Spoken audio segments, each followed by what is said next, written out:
The Chicago Bears are making moves out here in free agency and via trade, and they're doing it swiftly, if you know what I mean.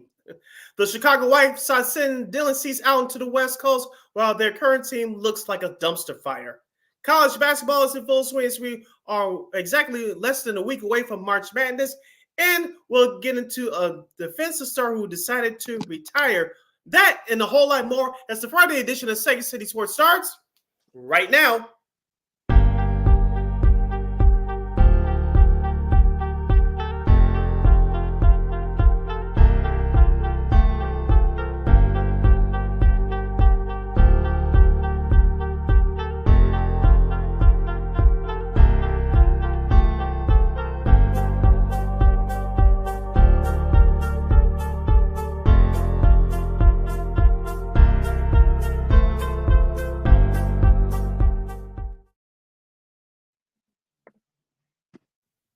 Welcome to this Friday edition of Second City Sports. We're live in the living color right here on Sports Soul Chicago, along with Mr. Keenan Allen, which is she. I am Cindy Brown. Hey, that's me. You can follow yours truly on the Twitter, X, and the IG at SidKid80. Once again, it's SidKid80. That's SIDKID80. That's SIDKID80. You follow my Keenan McGee on the Twitter, X, at Keenan McGee, and the IG. Make sure you download that Sports Zone Chicago app wherever you get your apps. Please follow Sports Zone Chicago on all social media platforms on Facebook, Twitter, X, Instagram, and YouTube. Please subscribe to our podcast. We are located at War Media Podcast. That's WARR Media, PODCASTS. We are on all podcast platforms, including the iHeartRadio app. And while you're ready, please give War Media a follow on all social media platforms at WARR Media. And thank you very much in advance for your support. Like, share, subscribe, and tell your friends. We are unapologetically fun, and we have very definite opinions. If you have any definite opinions during our 2-hour extravaganza, we call it Sports Talk Radio Show. You can always find us at Sports Zone Chicago's Facebook page or at Sports Zone Chicago YouTube. Type in those questions or comments to the comments section. Lakita will get them up on the screen for you. But you decide to troll it or do something silly, dumb, or stupid, I've given Lakita full powers to give you fools to build and be a boot. But before we begin, we must remind you can catch Sports Zone Chicago right now, live in the living color on Roku TV. That's right. So celebrate the squad and get with the program. Sports Zone Chicago is now available on Roku TV. If you already have a Roku television, just tap on the sports folder and download that Sports Zone Chicago app. If you do not have a Roku television, but you have some handheld devices laying around, iPhone, iPad, iTouch, your Chromebook, or your PC, or your Android, just hit up the Google Play Store and download the Roku TV app and access Sports Zone Chicago through that avenue. So no more excuses. Celebrate the squad and get with the program. Sports Zone Chicago is now available on Roku TV. 24 hours a day, 7 days a week, 365 days a year. Live and on demand. Anytime, anywhere. And you know we will provide. And we will be providing you with some of the best here on Second City Sports. We'll talk some Bears and White Sox, because the White Sox have made a big trade, sending Dylan Cease to the Padres with Vinnie Parise. Is it Parise or Parise? Parise. I've heard it say different ways from the Barroom Network. He's back to talk about that, of course. More tickets are being punched for the big dance. The Bulls have a week in NBA, and bobbleheads have been stolen by a future Hall of Famer. We'll get to that in a second. And a defensive back that's going to be joining that Hall of Fame group in the NFL. We'll talk about that after later on the show. But first, Sid, of course, that's the talk of the town. Well, I'm a Bears fan. The Bears have been making moves. You know, Ryan Poles have made some moves. We talked about DeAndre Swift and a few others. But I guess probably one of the biggest surprises is the fact that he traded for six-time Pro Bowl wide receiver Keenan Allen from the Los Angeles Chargers of San Diego, as we call him here on this show. Apparently, I guess the story was that, you know, with Joey Bosa and Khalil Mack, they took pay cuts for the Chargers because they're in salary cap hell. They asked Allen, should he do the same? They wanted to do the same thing. He said no. And then, you know, Ryan Poles was able to swoop in and, you know, trade a fourth rounder to the Chargers for Allen, and everyone's and said, did I miss something? Did the Bears win a division, or had they won the Super Bowl? Did I miss something? Wait, I was in September No, or yeah. I mean, but if you look at Bulls Twitter and social media, it's insufferable. My goodness, sorry, folks, if you're one of those folks. But I'll let you have the floor, Sid, first. What do you think about this trade? it's actually a good move for 1 year because that's how much time that Keenan Allen has on his contract. Because, like you said, he did not take a pay cut. I think he's going to bring in that veteran experience to that wide receiver room. I know you have a young star named DJ Moore, and you know they're going to draft at least one or maybe two wide receivers in this draft. Depends on what Ryan Poles does on draft day. But as far as the Bears being the playoff team, I said this all along, Lakina, and I'll continue to say it. If Ryan Poles makes the right moves, this Bears team can be a playoff team. Am I predicting it here on March 15th? No. We got to find out who's going to be the quarterback. I know Keenan Allen was acquired to the Bears in exchange for a fourth-round pick. Now we're going to bring up the quarterback situation for the 1,000th time. What does this mean as far as the value for Justin Fields?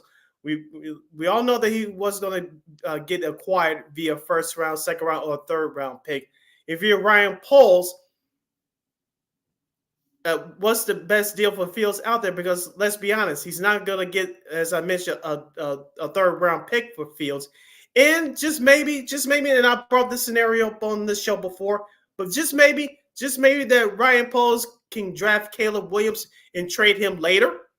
Or you can have him and Justin Fields on the roster going into 2024. And here's the reason why I say that is because who's to say that Caleb Williams could be the savior right now? Me personally, I don't have nothing personal against the young man.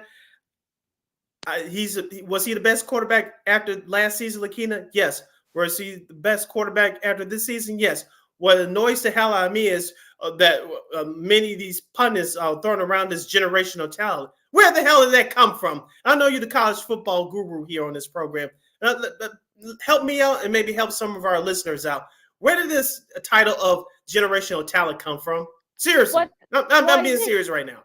Well, yeah, I think considering where he played for. He played at Oklahoma for a little bit. He followed Lincoln Riley once he left to go to USC. He followed him there, won a Heisman Trophy, etc. I mean, it's just one of those things where you're just like, oh, goody, 6-7 more weeks of this, yay. I've heard some people say, well, it wouldn't be good for Fields and Williams, to go to camp together and have a competition. I think I feel like at this point, it's just like I see Sports on Sports, so Chicago, Keenan McGee, Brown, when you talk about the Keenan Allen trade. I mean, it's sort of one of those things. Okay, that you got him, you got DJ Moore, you got Cole Kmet, you got DeAndre Swift now in the backfield. Is Allen an upgrade from Darnell Movie, which we'll talk about that later in the show because he ended up going to Atlanta. Of course, he's got Allen's got 10,000 and like 560 something or 800 something yards. That's more than some of the previous wide receivers that the Bears have had combined in the last 4 or 5 years. But the thing is that remember, he's going to be 32 about this time next month. Plus, he's missed some games in the last few years. I mean, he missed 8 games in 2022. He missed 3 games in 2023, just last year. Now, granted, yes, he's been productive when he's healthy, but again, over 30 for a wide receiver, that concerns me a little bit. And look, as far as the QB situation, I mean, I don't think anybody really knows at this point. I know for one thing, at 9, they may have to trade back to get that haul, as folks have been clamoring for the last couple since the season ended pretty much. And like I said, it'll be interesting to see what he does. But I've heard all this before with the Bears make a big trade, everyone's all excited, and it didn't turn out well. I remember I was listening to the radio when Jay Cutler got traded to Chicago. We got up. It was Saturday morning in the middle of I forgot. I think it was May or something right before the draft. It was Fool's Day. Everybody thought it was a joke. Yeah, and then a few years later, when they traded for Mac, that was like in the middle of an early Saturday morning. So, kind of like we were late Friday night. So for me, it's just like let's be producing all that stuff. Look, I know that the Bears made some other moves. They got their center, and that they made a couple other trades. But I think for me, it's not like the Packers and the Lions and even the Vikings. The Vikings made a big draft trade. Have been sitting on their hands. So to say that the Bears, they're going to win a division, like, look, are they going to be more competitive? Yes, but to say they're going to win the division, that's a little bit disconcerting because we don't know how this team is going to look. Whether Fields say or not, this is going to be the 6 or 7 different offenses they've had to run in the last 3 or 4 years, 5 years or something. So let's wait a little bit before how all these players mesh together. And also, too, we have to wait and see what Ryan Poles does in this draft. It looks like he has his offensive line at least pretty much intact. I still think they need to go out and get a backup left tackle in this draft because this is the year for those left tackles as well. Excuse me. You're going to get that wide receiver. You're going to boost up that wide receiver room. You're going to get that offensive lineman. And what are you going to do with that 9th pick, assuming that you keep it and draft Caleb Williams? With that number 9 pick, if I said this before and I'll still stick on this until draft day, you need to trade that number 9 pick, get multiple picks for this year and next year because you still need depth on this roster. And number 3, you still need a backup pass rusher to go opposite of Montez Sweat. Exactly. So for me, yeah, I think people need to kind of just slow down a little bit because everyone let's put Ryan Poles like a statue up. I'm like, okay, guys, stop. Like I'm just like I'm kind of over Bears social media at this point. All these meatball Bears fans, even some meatball Bears fans that they're on some of these stations right now. I won't say any names in particular, but for if you guys listen to various shows and podcasts, you know who some of them are. It's just like one of those things where, like you said, Sid. I mean, yeah, what's the point? Why stay at 9? I mean, you don't have a wide receiver. You don't have depth because what if, God forbid, Allen gets hurt again? Or, what if, other things kind of transpire, like you said? I mean, you're going to need those draft picks to get some depth. And the Fields thing, I know I saw the Charles Robinson article on Yahoo earlier this week that said that, well, maybe Philadelphia, because, remember Marcus Mariota is now in D.C. with the Commanders. I mean, do you really think the Bears, look, Fields and Hurts have been, Jalen Hurts have been kind of like competing each other since they were in college. So you want him to kind of back him up. They're the same age. So it would be kind of counterproductive, for them to go there. So it's just like, I don't know if maybe Poles thought the market wasn't, I don't know if he overvalued Fields or maybe he thought the Fields, he's going to get a first round pick. And basically probably told him, no, you're not. No, he's not with the first rounder. So like, it's all kind of all like, everything's all wonky here. And like I said on previous shows, if Justin Fields was going to get traded, it was going to be on draft night, Lakina. Let's just say whatever the Bears get for Justin Fields from now until the draft night on April 24th, 25th, whenever it is, the perception is that they were looking to dump him just to dump him. I agree with you with your first point, and I had this thought all along, that they overvalued Justin Fields because we all know that there's about 4 or 5 teams every year that need quarterbacks. And like we're going to talk about later on this show, all those teams that gotten their backup quarterbacks, especially with Washington and New England, those two are going to draft their rookie quarterbacks, we assume, with their first round picks. So the market, as far as trading Justin Fields to get what you want if you're Ryan Poles, has dried up. Does Fields have value? Yes, but not to the point there where the Bears thought at the end of the season, at the end of last season. I love the fact that everybody is, suddenly GMs, their GM hats or something like that. People say, well, they should, get rid of the pick, try to put Fields in the 9 pick or something like that. I love how everyone's kind of like trying to be armchair GMs. It's hilarious. And we got 6 more weeks of this. So, buckle up, folks. Gosh. All right, so we're going to take a really quick break. We got March Madness going on. We got some games going on right now. So the bigger conference tournaments have started. We've seen some upsets and some tickets punch and some heartbreaks for some local teams. Lakina McGee, Sydney Brown, Second City Sports on Sports of Chicago. March Madness talk coming up right after this. This year, my mom got me the perfect bag for back to school. These colorful binders help me stay organized. These headphones are just what I need for studying. These new sneakers are just what I need for the new year. This jacket is a real must-have. My parents got me the skateboard I wanted. It's pretty cool. These scissors really come in handy in art class. These colored pencils, too. These new socks, they can be a real lifesaver.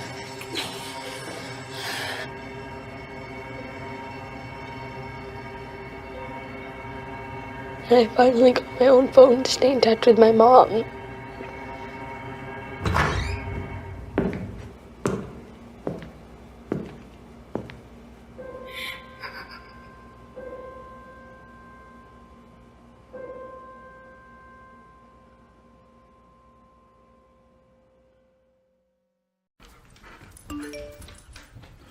Trisha's having a sleepover tonight. Can I go? I wonder about Lucy's friends. What should I say? I know you're only 10, but one of these days a friend will offer you a drink. And alcohol at your age can lead to so many things. None of them good. So can I go to the sleepover? Lucy, I want you to promise me I something. finished my homework. Bigger promise. If there's any drinking, I want you to say, "No thanks, not my thing." Mom. I promise you. Your real friends won't care. Deal? Sure. Really? I promise, Mom. They really do hear you. Did you pack your toothbrush? For tips on how to start the talk, visit underagedrinking.samhsa.gov, a public service message from the Substance Abuse and Mental Health Services Administration.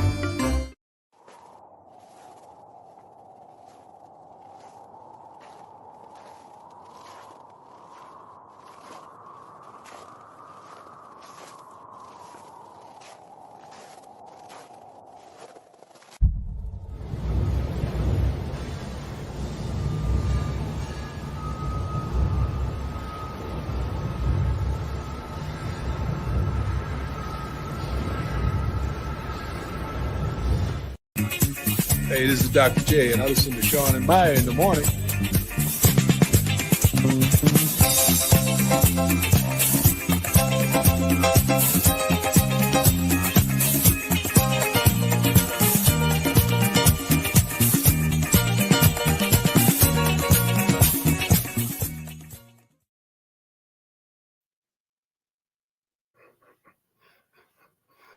Welcome back to Second City Sports, the Friday edition. We're live in the living color right here on Sports Zone Chicago. I'm Sid. That's Lakina. You can follow yours truly on the Twitter, X, and the IG at SidKid80. Once again, it's SidKid80. That's SIDKID80. That's SIDKID80. You can follow my Keenan McGee on the Twitter, X, like he was going to get an IG. And we have less than 85 minutes left of this extravaganza. We call it Sports Talk Radio Show. If you have any questions or comments for us, you can always hit us up at Sports Zone Chicago's Facebook page or at Sports Zone Chicago YouTube. Type in those questions or comments in the comments section. Lakina will get them up on the screen for you. In a live scoreboard update in the Big Ten tournament in Minneapolis, Minnesota, the Michigan State Spartans trailed the Purdue Boilermakers by the score of 48-43. A Purdue player was injured. Lakina, I believe his name is Smith. He stepped on another player's foot, and he had to go to the locker room. Of course, that game has been physical throughout. We'll get into that later, but Purdue is up by 5 right now, 48-43, 11-22 in counting. Let's go in the second half. Yeah, they're in Minneapolis right now this year for the Big Ten tournament. The SEC tournament, I believe, is in Atlanta. But Tennessee have a little bit. Yeah, the Final Four is in Phoenix this year. Oh, yeah. Well, no, I'm talking about the SEC championship. I'm talking about. I know about Phoenix. I'm sorry. Yeah, I'm talking about the SEC tournament. Okay. Yeah, Tennessee, the number 1 seed. They're hoping to get that number 1 overall seed, but they're getting all they can handle right now against Mississippi State. They're up by 9, 23-14, and some of the various teams that got their tickets punched for the big dance. This week, St. Mary's, they were going to go regardless. So, but they get that automatic bid coming from the West Coast Conference, being Gonzaga. Our girl Christy Manica's schools, who good luck to her. She and her fiance Chris are getting married this week. Next week, South Dakota said, I should say, that Jack Roberts they're going back to the big dance. I think this is the third time in like 5 years. They're going back to the dance there. Wagner. I think they're like 16 and like 15 or something like that. So they may end up having to play in the Tuesday, Wednesday, one of the Tuesday and Wednesday games in Dayton. But they did get the automatic bid in the NEC. Colgate, they're back in the tournament. Clinching the Patriot League, for the 4th straight year. I don't even think during the Donald Foyle days years ago. I don't even think they only made like the tournament twice in back-to-back years. McNeese State. Well, they're McNeese now. I didn't know that till like a couple years ago. Yeah, they're back in the tournament. Yeah, they're back in the tournament for the first time. They won the Southland Conference. They could pose a threat to maybe whoever they end up playing. So McNeese might be a team to watch out for. And such. I think that's about it. Oh, Oakland, our buddy Jordan Burnfield does a great job covering from WGA Radio. He covers the Horizon League for ESPN. Oakland, they're going back for the first time in a few years. There might be another team that might give a potential team fit. So some potential Cinderella to look out for the brackets come out on Sunday. All right, let's go back to yesterday's action. Thursday in the Atlantic 10 Championship quarterfinal, the Loyola Ramblers, their bubble has been busted after St. Bonaventure's defeated the Loyola Ramblers of Chicago 75-74 in double overtime.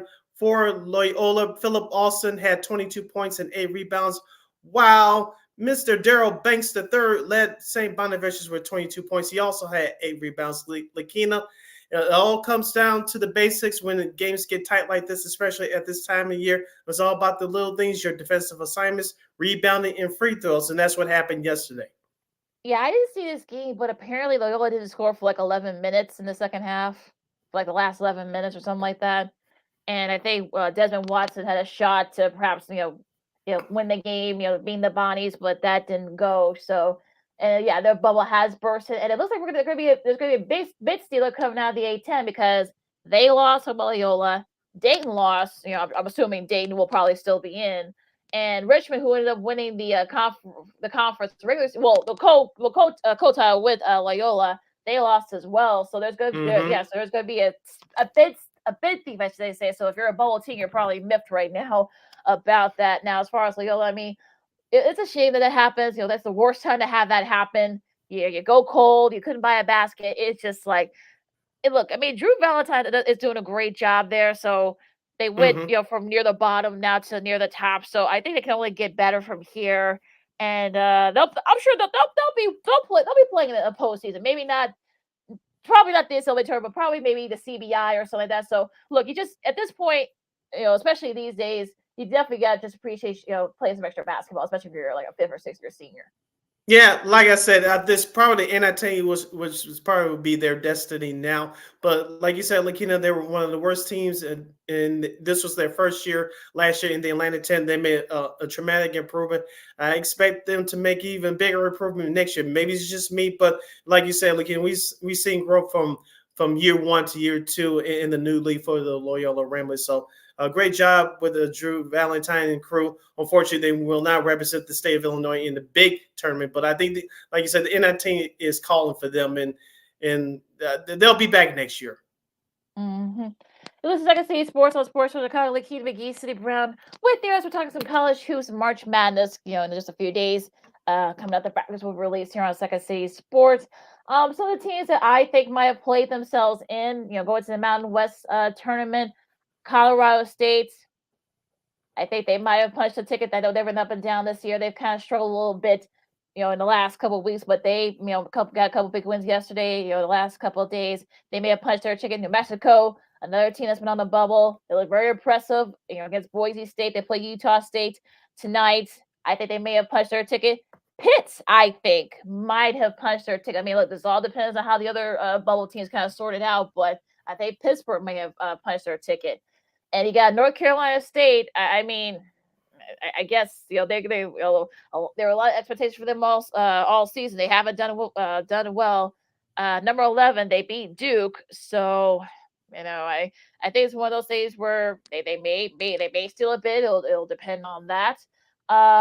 Providence got a nice win against Creighton. They may have played their way in. Villanova, I know they lost to Marquette, but I think they might have played their way in as well too. So a lot of teams are kind of like jockeying for positioning in those last 4 spots, and it'll be interesting to see how the committee kind of looks at some of these games, especially in these next couple of days. Yeah, staying with that Big East tournament, St. John's got a big win over Seton Hall yesterday, 91-72. St. John's opened up the game in the second half. A great job by head coach of St. John's, Rick Pitino. He's got that team on a roll right now. They're 11-9 in Big East, played 20-12 overall. They outscored Seton Hall in the paint 26-8 in the first half alone. I know St. John's plays again tonight, Lakina. Assuming that St. John's loses tonight, do you think they still in? Because call me crazy, I think they still in. I think they are. I think I think that little rant by Patino, I think they definitely kind of like cemented that team, kind of woke them up a little bit. So yeah, I think they're still in regardless. In that front, I think they're it's gonna be because Patino loves playing in MSG. He coached the Knicks for a little bit, so he knows the area very well. I think he's from the area too. So yeah, I think they're still in. Like I said, it's really gonna depend on how these other conferences tournaments do in various points. So yeah, it's gonna be interesting to see what that goes in. Illinois plays Ohio State. There's a team that I'm talking about. Ohio State could definitely, perhaps, maybe can play their way in. And so, what do you think? Illinois has to be on their A game today. Here's the thing: we talked about them all year long. When they're hitting their 3-point shots, they're one of the best teams in the country. And when they get out in transition, especially with Terrence Shannon Jr., they're one of the best teams in the country. But the problem that I have with Illinois is their lack of defense within the interior, and when they go cold from the outside, they just sit around. And instead of being aggressive, taking the ball to the basket, unless the defense forces them to, they won't do that. So I know the old phrase, you live by the three, you die by the three. You live by the jump shot, you die by the jump shot. Illinois, in my opinion, does that just a little bit too much, and it may cost them down the road. Hopefully it doesn't cost them today against Ohio State, because like you said, looking after that coaching change, they've been on a roll. But I think it's going to be tough in the beginning, but I think Illinois should be able to handle business today. I expect them to be playing in the semifinals tomorrow. Oh, it'll be interesting to see what happens there. Now, of course, Duke losing to an NC State.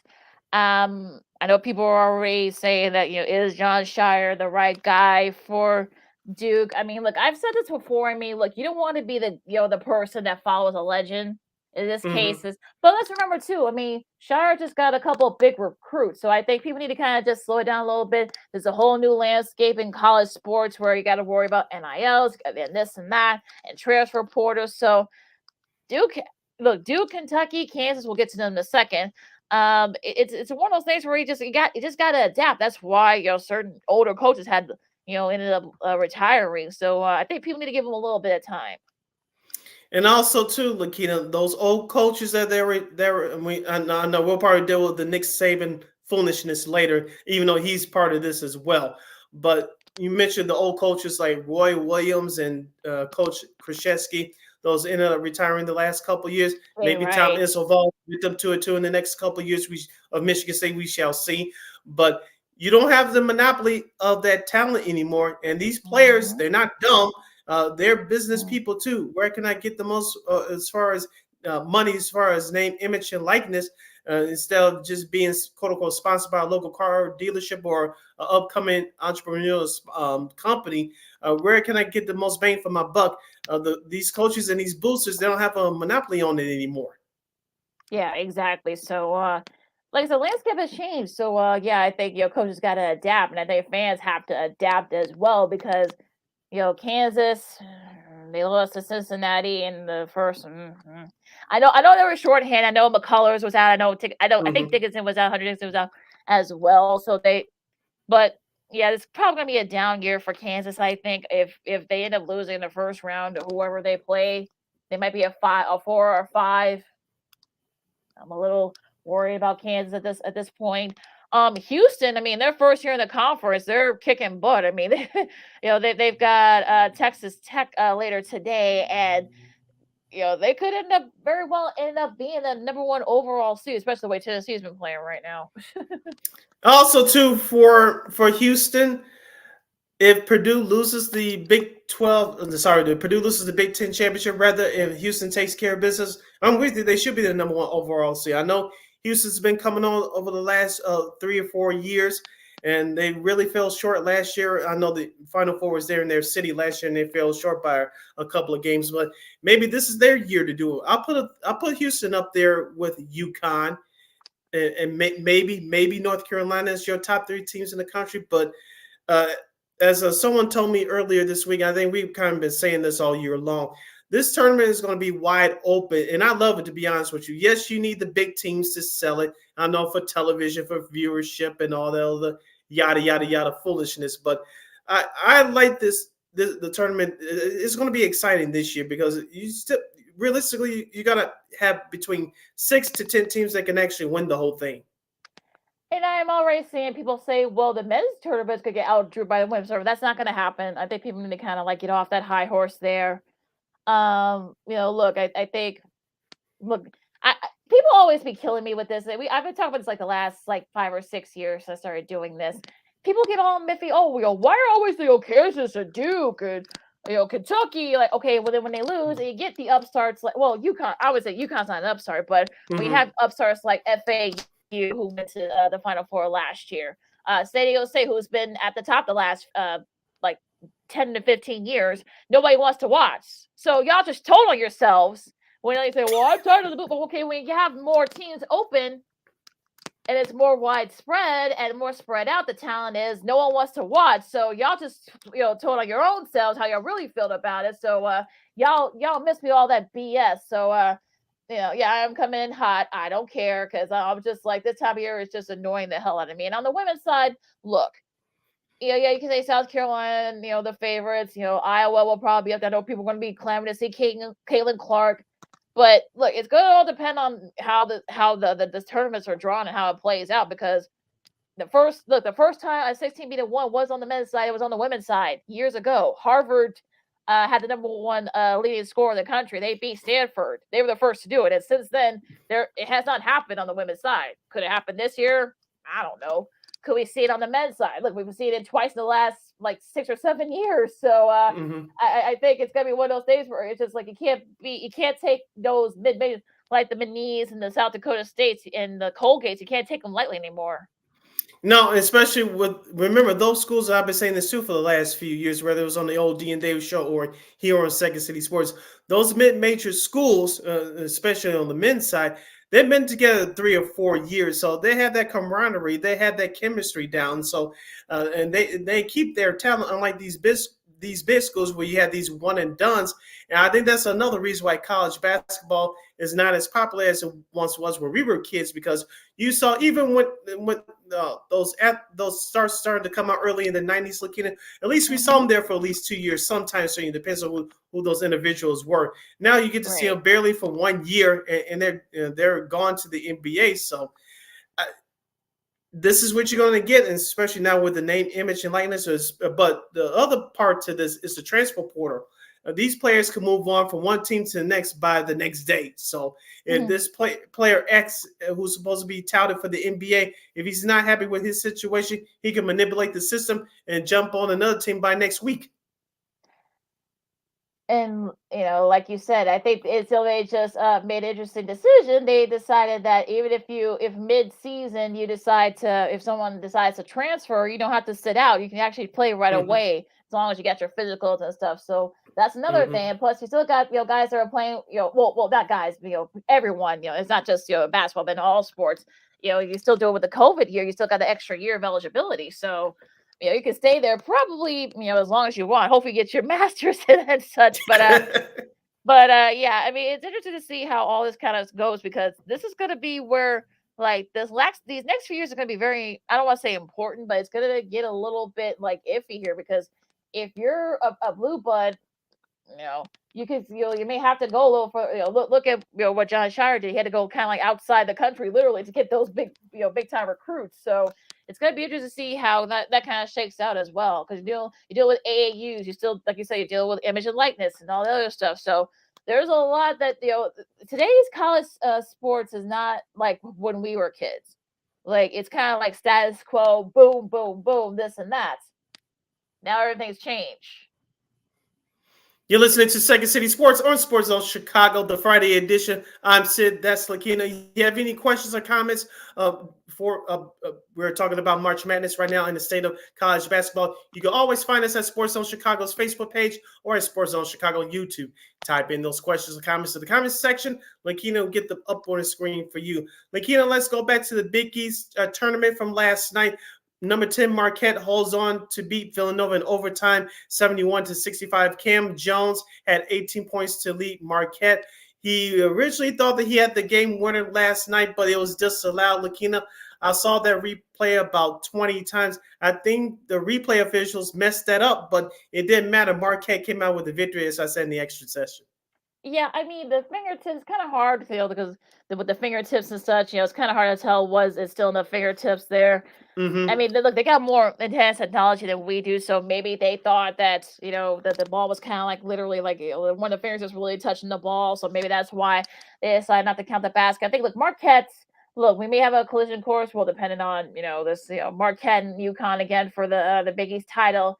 And it'll be interesting to see if if Marquette can kind of get make some moves and do some things here in March. Back to the Big Ten tournament, Wisconsin had no problems with Maryland, 87-56. I think Wisconsin's in Lakina, but they stepped up, especially in that second half, outscoring Maryland 40-30. Do you see Wisconsin? I know they're about to take on Northwestern here in less than 45 minutes from now. What do you expect out of today's contest between the Badgers and the Northwestern Wildcats? I mean, like it's gonna be whoever shoots their threes because both these teams are very similar in that front. So it's gonna depend on who's gonna who shoots their threes, who shoots it well. I mean, this could end up being a low scoring game. Who knows? But let me just see what happens there up in Minnesota. Now staying in the in that front, Oregon they play Arizona in the semifinals of the Pac-12 tournament. Later on, you got Baylor and Iowa State, I should say, in the Big 12 tournament. Both these teams split their season series, so that should be a fun one there. Utah State facing San Diego State over in Las Vegas for the Mountain West tournament. Florida and Alabama in the quarters of the SEC tournament. Washington State and Colorado, that's going to be the other semifinal in the Pac-12, the last Pac-12 tournaments. You'll be in the books forever. Whoever wins that one. Pittsburgh, I know some people, I think they're in, but I think some people say Pittsburgh needs to be North Carolina to perhaps get on the right side of the bubble. So we'll see what happens there. South Carolina and Auburn, that's going to come up after this Mississippi State Tennessee game. I mean, seeing some of the number one seeds have trouble. This is the reason why some coaches don't like conference tournaments.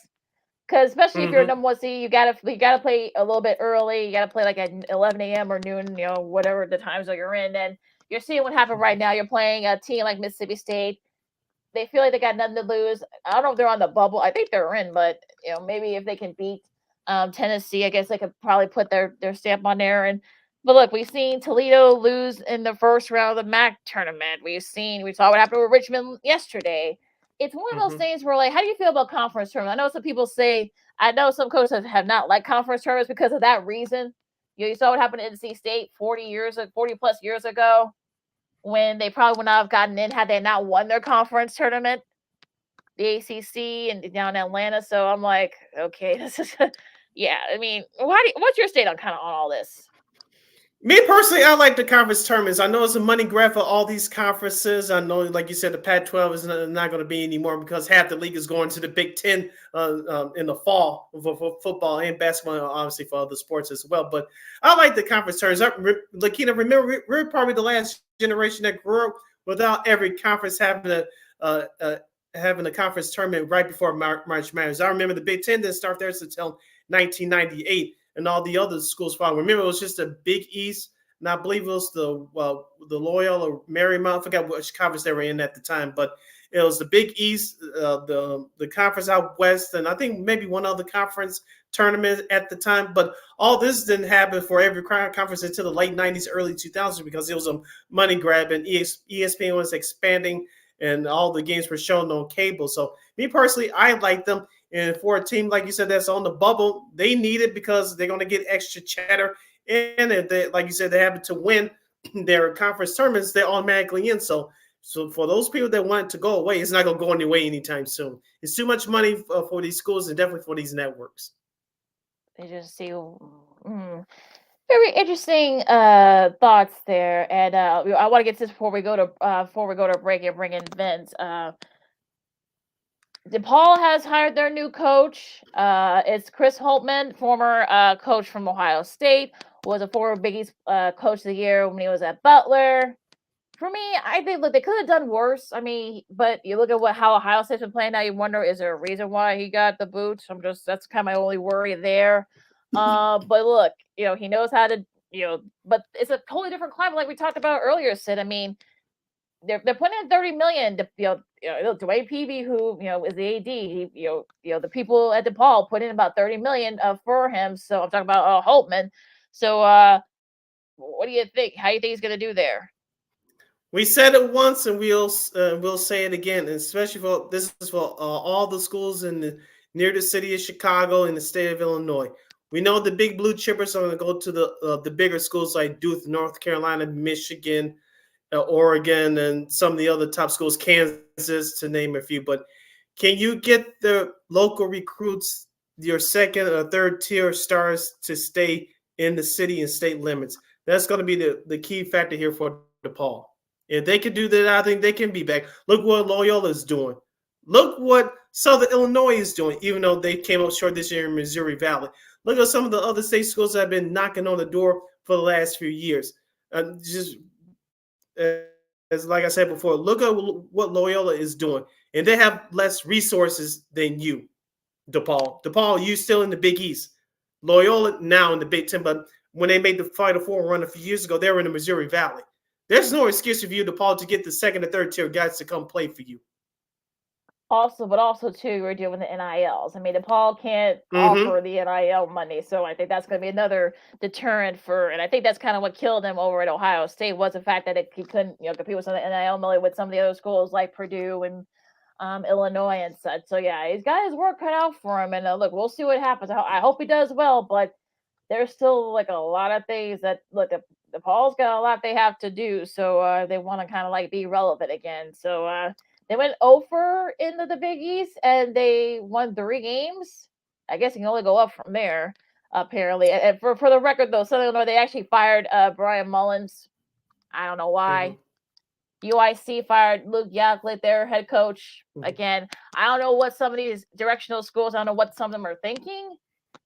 Like, I know win now. They both for 5 years. They're kind of like in win now mode, but especially it's hard to find good coaches, especially that will coach in schools like Southern Illinois, or yes, you have UIC, but you're in the Missouri Valley, and you're kind of like in a dead space with some of your other, you're with Bradley and Southern. So it's kind of weird how some of these ADs are thinking, but I don't know. I guess that's why I'm not an AD. Stay tuned for more sports and more fun as the Friday edition of Second City Sports continues with Vinnie Parise of Fansided and the Barroom Network. You're listening to Sports Zone Chicago. No, I don't know though. I'm scared. I mean, you're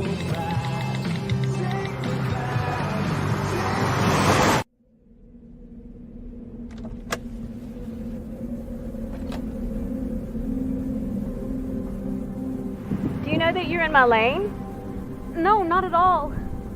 Are you not paying attention? Are you texting? I was just checking in with my mom. I was telling her that I thought we'd be home by 6.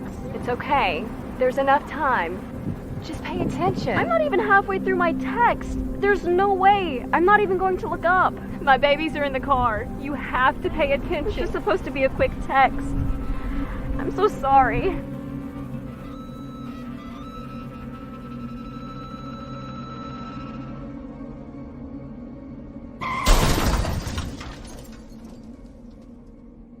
Hi, I'm Tom Brady, the director of DODEA. September is National Suicide Prevention and Awareness Month.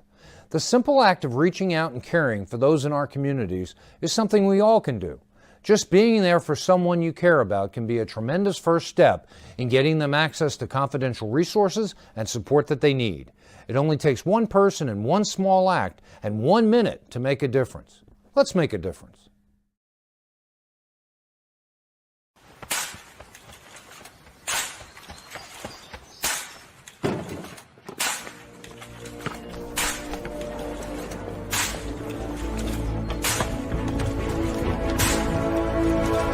Move it!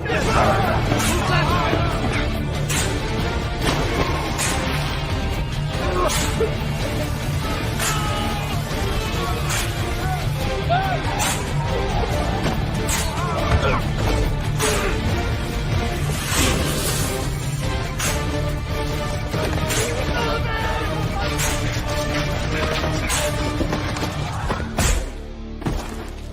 will hear the calling. Few will earn the title. United States Marine. The few, the proud, the Marines.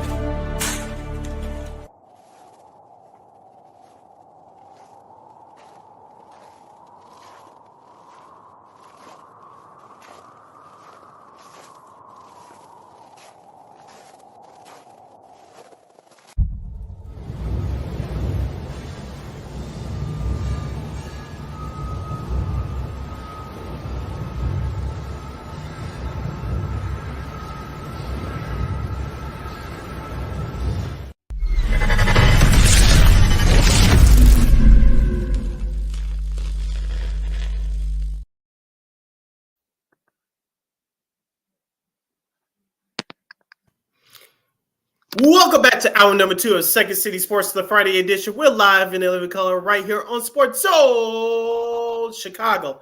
I'm Sid, that's Lakina. You can follow yours truly on the Twitter, X, and the IG at SidKid80. Once again, it's SidKid80. That's SIDKID80. That's SIDKID80. You can follow my Keenan McGee on the Twitter, X, I keep going again, the IG. And if you have any questions or comments for us, especially for our next guest, you can find us at Sports Zone Chicago's Facebook page or at Sports Zone Chicago on YouTube. Type in those questions or comments in the comments section. Lakina will get them up on the screen for you. And just a quick update in the conference tournament in the Big Ten. Under 2 minutes left to go, the Purdue Boilermakers lead by 56-54 over Michigan State. And Mississippi State is up big against number 1 seed in that tournament, Tennessee. They're at the half right now. Hopefully Rick Barnes can get his guys to wake up. But first, Sid, back to business here. He's become one of our favorites in the Barroom Network. You can read his stuff and listen to his podcast. We're going to talk some White Sox and Bears with him. He is Mr. Vinnie Parise. What's up, Vinnie? Yay! Thank you very, very much for having me. I'm excited to be here, guys. Same here. I guess we'll do Keenan Allen first, since that was like the big news. The Dylan Cease trade came out like a couple days before, but we'll start with the current stuff first. So, what did you think about that trade? Were you surprised? Does this kind of give up that Bears offense? I was surprised. Maybe I was a little slow, but I saw a tweet. I think it was from Schefter. He's like, the Bears checked in on Keenan Allen. And, they're looking to move his money. And then it was like 5 minutes later, Keenan Allen's traded to the Chicago Bears. Like, it was just snap, snap, snap. It was done. I knew they were shopping a couple of their guys. They're in some serious cap trouble. They went to Khalil Mack, and, they already got rid of Mike Williams after an injury. But they went to Khalil Mack and Joey Bosa, asked them if they'd be willing to take a pay cut for next season. Both guys obliged. Keenan Allen said no. And he was like, all right, see you later. And now he's on the Chicago Bears. I think it's a really good thing for the Bears, because when you see a team like the Kansas City Chiefs or the San Francisco 49ers, you see them make a move like this. You're like, there go those Chiefs again. There go those 49ers again. They just keep figuring out ways to add talent. Well, hopefully that's the Chicago Bears now. When someone becomes available, maybe the Bears will get to the point where they're one of the teams that are always involved on trying to improve. And what they've done so far, through the free agency, and, they're going to have a big approach with the draft coming up. I like adding Keenan Allen. I think this offense could end up really being real good. What do you think about some of the other moves that the Bears have made on offense? They picked up backup tight end Gerald Everett, and they signed running back DeAndre Swift, who played with Detroit a few years ago, and he was with the Philadelphia Eagles last year. I thought that was a great move, upgrading that running back room. What do you think about the other moves that the Bears have made on the offensive side of the ball? Absolutely. So I'll give a shout out to my good friend Joe Mandel, who's obsessed with Gerald Everett. All football season long, he hosts a fantasy football show. He's like, this guy's unreal. Everyone should have him as a backup plan in their fantasy football leagues. And, he's not Gronk in his prime or Travis Kelce, but, he's a pretty good serviceable tight end. Well, now the Bears have this guy as their number 2, because Cole Kmet is certainly the number one. I think both guys working in a 2 tight end set will work off each other really well. And then as far as DeAndre Swift, it's interesting to me because when he was with Detroit, stud offensive line. He goes to Philly. There are 4 Hall of Famers on their offensive line. Well, now he's coming to the Bears. Is their offensive line going to be markedly better than it was last year? Yes, it absolutely is going to be. So we'll see if that there's impact there. I absolutely love the signing. It's an upgrade. Khalil Herbert's probably better served as a number 2. We'll see how long he lasts in Chicago. But as a duo, I think they'll be really, really solid. And then you think about, I mentioned Kmet. You have DJ Moore in place already. You add Keenan Allen. Now, all of a sudden, if they make this number 1 overall pick and they select Caleb Williams out of USC and he plays well, he doesn't even need to come into the league and be dominant, right? He just needs to have a serviceable rookie year, keep growing, keep developing. The weapons are there. On paper, it looks like one of the best offenses in the NFC. What about the number 9 pick? I've seen a lot of Bears fans. Some were saying that maybe they should trade back the number 9 pick and get that, not haul, but I guess get more picks. Some people are even still saying they should trade the number 1 pick and get the haul. What say you on that? If this is going to sound crazy because I'm going to name a couple guys here, but I think there's a world where they're not all there. But if Joe Alt from Notre Dame, Dallas Turner, and the 2 receivers that are not Marvin Harrison Jr., Rome Odunze and Malik Neighbors, if all of those guys are gone, then I would be cool with them moving back. But if one of those 4 is available with pick number 9, I have no problem making the selection. I think there's a lot of good that could come. People are upset they only have 4 picks in the draft. Well, just look at it like they used the 4th round pick on Keenan Allen. They used the pick, one of the picks on the lineman from Buffalo. I mean, sometimes using those picks, you're not going to get guys that hit all the time. If you trade them for proven NFL talent, it's as if you drafted NFL talent, even if they're a little bit older. So, like the Bears, they drafted Velus Jones in the 3rd round. What was it, 3 years ago? Mm-hmm. And, he hasn't really turned into this star wide receiver. So even if you get Keenan Allen for 3 years, let's say 3 years of good quality production from Keenan Allen, they extend him for an extra 2 years and he sticks around for a little bit. That's still probably better than what you would have gotten in a 3rd, unless you hit an absolute gem. That does happen, obviously. Darnell Mooney was in the 5th round. Those types of diamonds in the rough are out there, but it's not a guarantee. So, yeah, if there's a move to be made for pick 9, yeah, but if one of those guys are available, I'm kind of thinking twice about trading it, especially the 2 wide receivers. Because if you draft one of Malik Neighbors or Rome Odunze, you have a top 3 wide receiver room in the NFL if everybody stays healthy. Let's move over to the defensive side of the ball. Vinny, of course, they re-signed Jalen Johnson to that 4-year, $76 million contract, and they picked up Kevin Byers from Philadelphia. Of course, he was with Tennessee to start his career. I think he brings a veteran presence to that group of young players in that secondary. What are your thoughts about the Byers move? I absolutely love it, especially Jalen Johnson. He proved that he could be a Pro Bowl caliber player in the secondary for the Bears. When you draft guys that play well and they live up to their potential, there's nothing wrong with keeping them around, especially when he was good through some tough years with the Bears. They were a 3-win team. They're a 7-win team last year, but a couple games, 1 score difference, they're all of a sudden a 10-win team.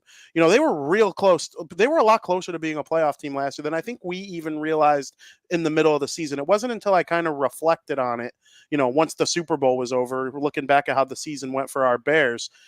They were a little bit better of a team than I think we even gave them credit for in the regular season. And that's why I like that they made those additions on the offense. But when you bring up these defensive players, I think about how, yeah, if the offense is going to score points the way they can, or the way they should be able to based on what they have on paper, you got to be able to play some good defense, especially in the NFC North when you got Jared Goff's Lions in the NFC Championship and Jordan Love's Packers are all of a sudden looking like a threat again.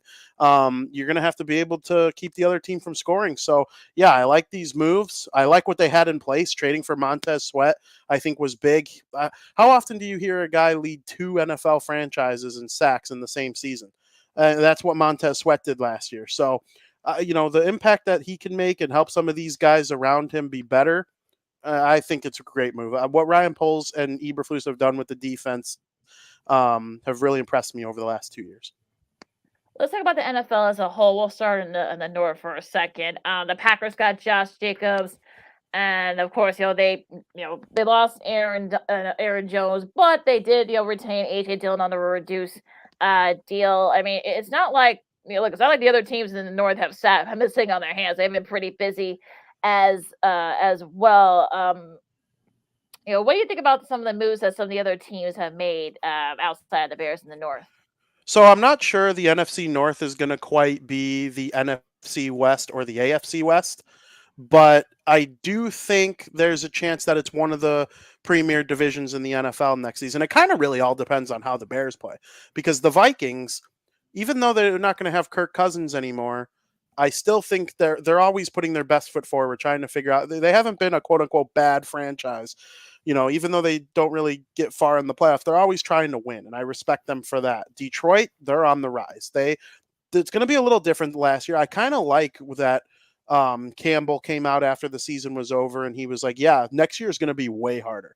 It's not a guarantee you get back to this spot. Next year is going to be way harder because we're playing a first-place schedule. Teams aren't going to take us lightly anymore. We're not the same old Lions. But like you said, they haven't sat on their hands this offseason. They're going to continue to try and be better, and they've been real good at drafting the last handful of years. So, I like what they're doing. And then Green Bay's always just a thorn in Chicago's side. No matter what, it always seems like they find a way to figure it out. I'm trying. Has it been 2018 the last time the Bears beat the Packers? I mean, we're on an 0-10 stretch, 10-0 guys, if I remember correctly. And, Jordan Love's a real good player. I would love to sit up here and talk about how bad he is. I just can't do it. He's a solid player, and they developed him well sitting under Aaron. It's the Packer way. And I'm not saying the Bears can't get over it. I don't believe in that, what happened 30 years ago impacting what happens today. I saw the Chicago Cubs win the World Series, and I saw the St. Louis Blues win the Stanley Cup. Like, any team can win as long as, things change and they move on. The Bears can get over the Packers, but it's going to be hard. They're always trying to improve too. And now they signed Josh Jacobs. When is the last time the Packers were like the big splashy free agent team? They like to develop from within.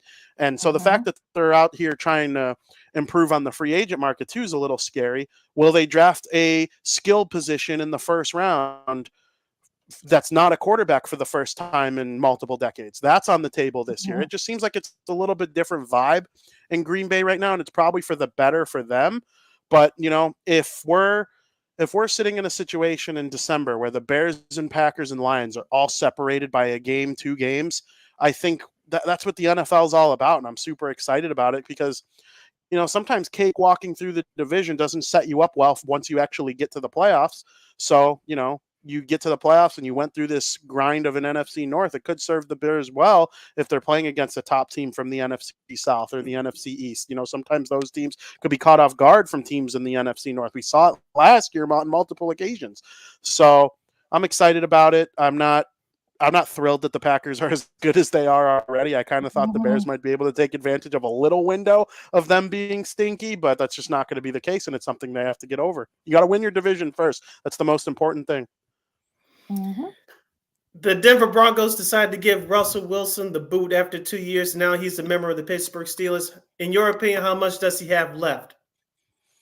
I would assume that Russell Wilson, with a fresh start in Pittsburgh, making a lot less money, a lot less pressure, will have a decent year. He's an upgrade over Kenny Pickett, in my opinion. I do think there was a point. We went through like a 3-year stretch. It was post-Manning. Tom was still in the league, but he wasn't, he was really good. He won Super Bowls, but and when you're ranking the best quarterbacks in the NFL, he was probably like 3rd or 4th at that time. Russell Wilson's right up there with them, with guys like Aaron Rodgers. This is before Patrick Mahomes and Josh Allen. For a long time, Russell Wilson was super elite. And I still think he has kind of like that brain to get it done if he's put in the right situation. It was just a disaster in Denver, basically from the minute he got there. And then Sean Payton and him, it didn't seem like it was a vibe.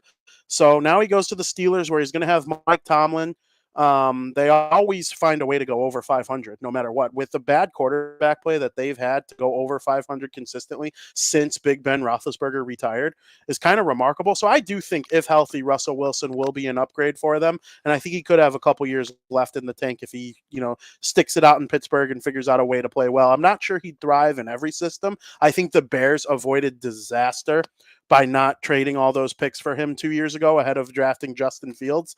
I still would take I think I would take Justin Fields in his situation over Russell Wilson in his. Obviously not all time. Russell Wilson's probably going to go to the Hall of Fame, but it's one of those things where, like, I see it working in Pittsburgh for some odd reason. That franchise just always seems to figure it out and turn guys' careers back around if needed.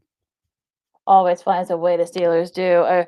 As we're halfway home with our buddy Vinnie Parise, from France side and also from the Barroom Network here on the Second City Sports, Sports Social Chicago, Keenan McGee, Cindy Brown with you. Now, Vinny, considering all the moves that have happened, have there been any moves, at least for you, that kind of left your head scratching? Was there a move that kind of surprised you? Like what kind of, what's your mindset with some of the signings and trades so far as free agency? Yeah, if you told me in January that Kirk Cousins was going to leave the Minnesota Vikings to go to the Atlanta Falcons, I don't know if I would have bought into it. It just felt like that's exactly where Justin Fields was going to land. And that's maybe because I'm in Chicago and I'm listening to The Score and ESPN 1000 every day. And, that's all. I'm not in Atlanta. I don't know what they got going on with their media and whatnot. But, sometimes I was a little taken back. And I think Kirk Cousins will make the significantly better. He's not an elite quarterback. He might not even be top 10, but if he's the 15th best quarterback in the NFL next year based on talent, he might be a top 10 quarterback with all the talent that they have there on offense. I mean, Kyle Pitts and Bijan Robinson really could explode into star players they were both drafted to be. I mean, I remember when Kyle Pitts was at Florida, it was like, this guy's going to be unreal. And same thing with Bijan at Texas. And there were games throughout the first couple seasons of their careers where it's like, these guys are superstars. And then there are other games, it's like, where are they? But I think with a guy like Kirk Cousins, they will be elevated. That one kind of surprised me a little bit, though. As far as other surprises, Calvin Ridley to the Titans. Did not see that coming. I mean, the Jaguars gave up a couple picks to get him while he was suspended for for gambling. And he comes in there. He has a real good season. He's a good player. But for the Titans to give him the bag the way that they did, and I thought he was going to go back to the Jags, but it was a crazy signing for me. That's probably the one that surprised me the most. One last question before we move over to baseball. I want to get your take on Derrick Henry now. Speaking of the Titans, leaving Tennessee to go to Baltimore. Does this make Baltimore that next level team to get them to the Super Bowl? Does this make them better on offense, even though they also did to cut Odell Beckham Jr. yesterday? For sure. We're in a weird spot in the NFL with running backs because for a long time it was a premier position. If you have a good running back, you'll be able to move the rock, run the ball, and play defense. It's the Chicago Bears way. It's the Ravens way for a long time. But then it kind of died away. We were disrespecting running backs and said they didn't matter. They're a dime a dozen. We'll draft a guy in the third round and he'll hit the ground running, no pun intended, in the NFL. And that is kind of true. The Bears they let Jordan Howard go, who was a real good player, but then they bring in David Montgomery. He worked for them. Then they moved on from him. But we're kind of going backwards a little bit now, I think. Nobody can be Christian McCaffrey. That guy he's on another level. I would pay him whatever he wants. But we are kind of realizing again, like, maybe this position is just a tad bit more important than we were saying for a long time. And you're seeing that with the running back class this year, I think, a little bit. And Derrick Henry's one of them. He's 30. He's one of the older ones. Saying 30 is old for a professional athlete, it really only applies to the running back position. But I think when I saw that he was going to Baltimore, like, the best rushing team in the NFL, just added the closest thing to Adrian Peterson since Adrian Peterson and Derrick Henry. And I'm not saying he's Adrian Peterson, but like that style, just like that big physical running back. Derrick Henry has been that for the Tennessee Titans. And I remember when he was at Bama, he was just an absolute dude. But to that team, that rushing offense that they have in Baltimore with Lamar, I think it's going to be so sweet. They're based on entertainment factor. They're probably going to be one of the most exciting teams in the league to watch as long as he stays healthy. And if there was a guy that I think could be that like next version of Frank Gore, where like they play for a long time. They always find a way to stay healthy and productive well into their 30s. I think it would be Derrick Henry. He's like a rock. He's like what a running back.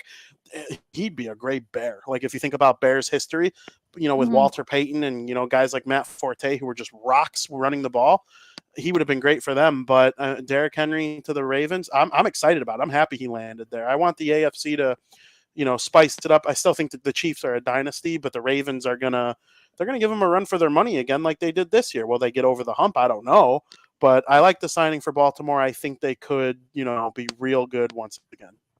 And also, too, Lamar Jackson will have to lead the team in rushing, which will make Sid very happy. Yes.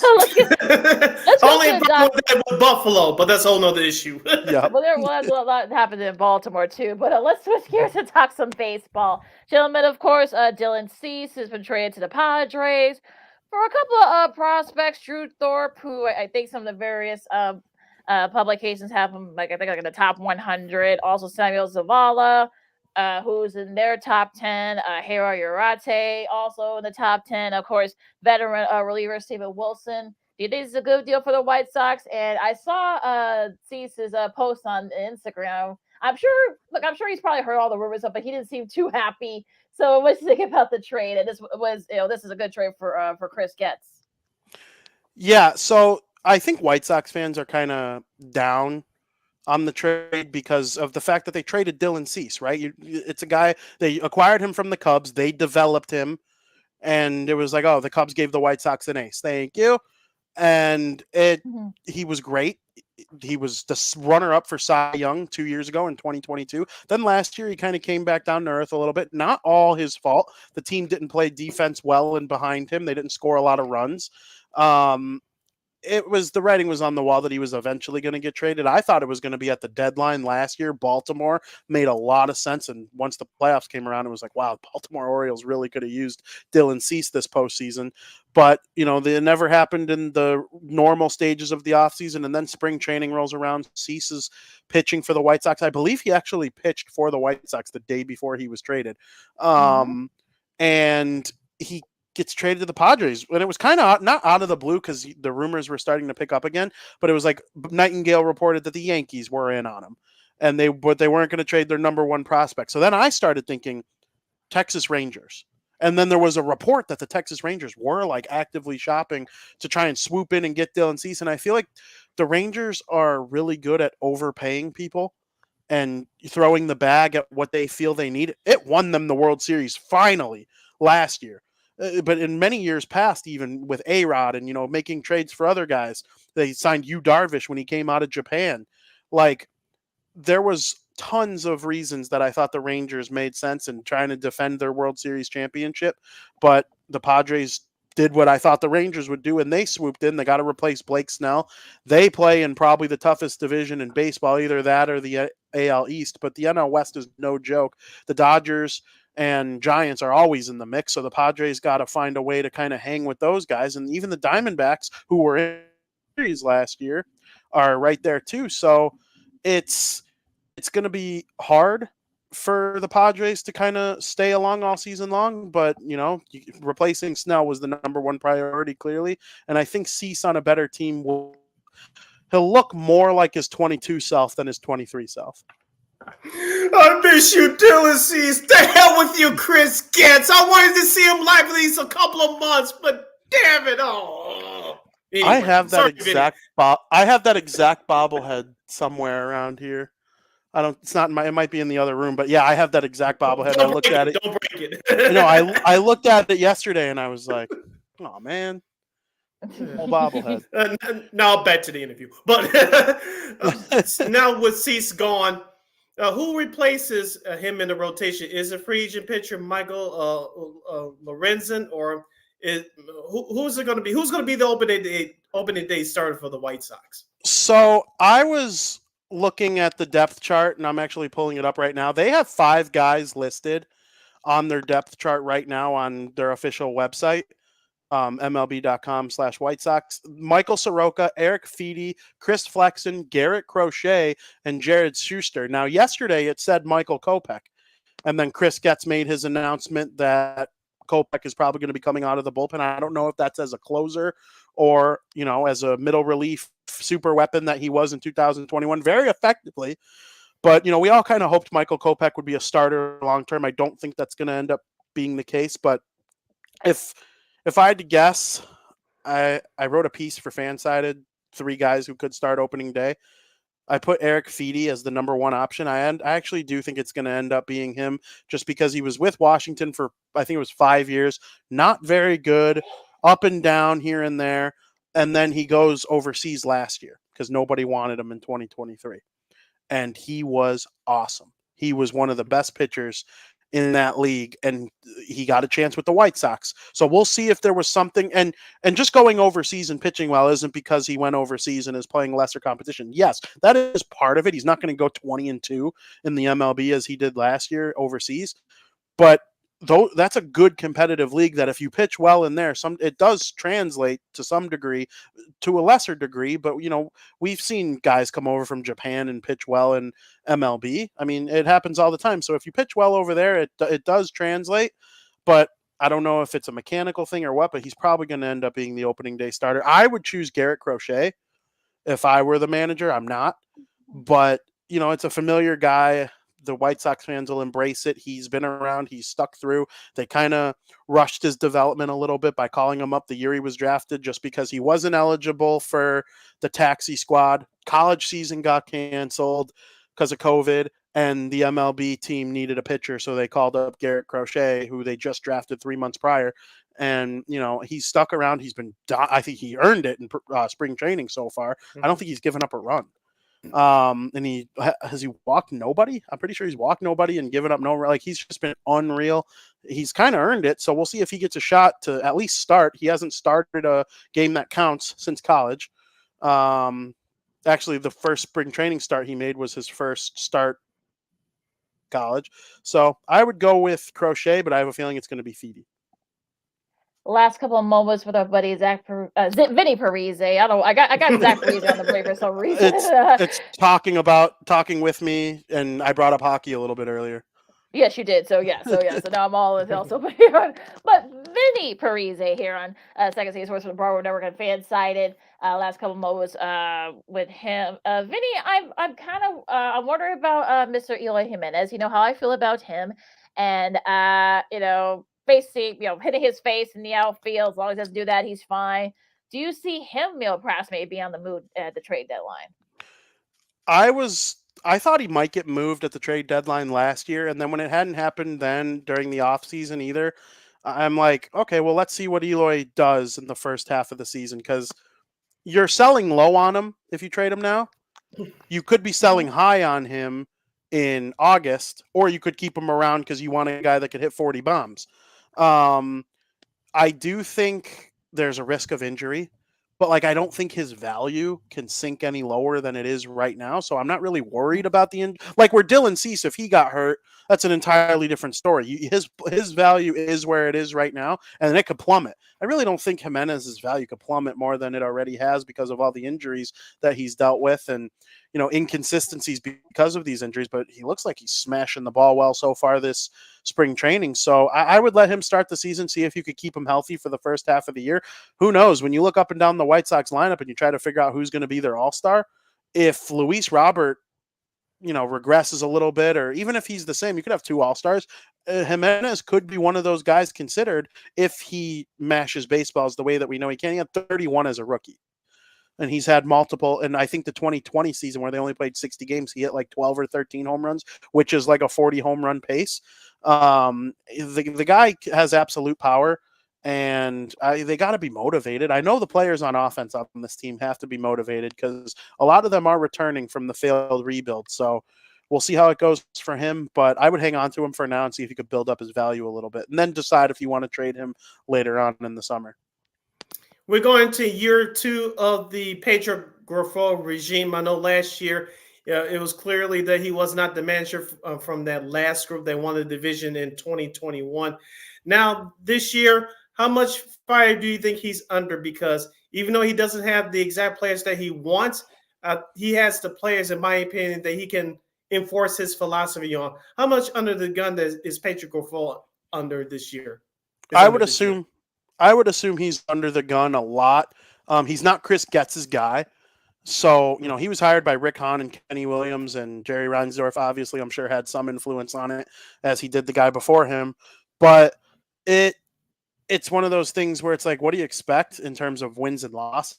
I do think there were times last year where he looked in over his head with just the way he handled the media and like some of his philosophies. It's like, dude, what are you talking about?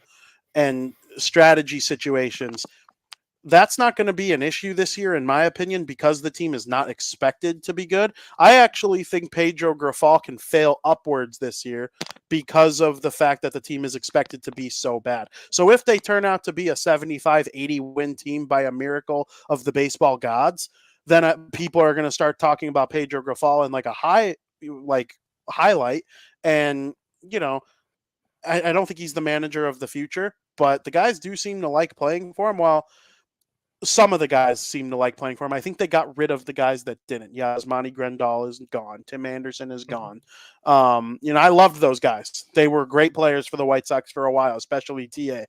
But, it's a new era. Grafal's getting this second year. I thought he'd be gone, but it was clear that they weren't firing him by November 1st. Like, he was not going anywhere.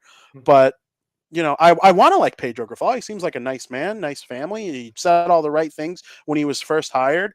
But it's not. Last year wasn't a great audition from his point of view.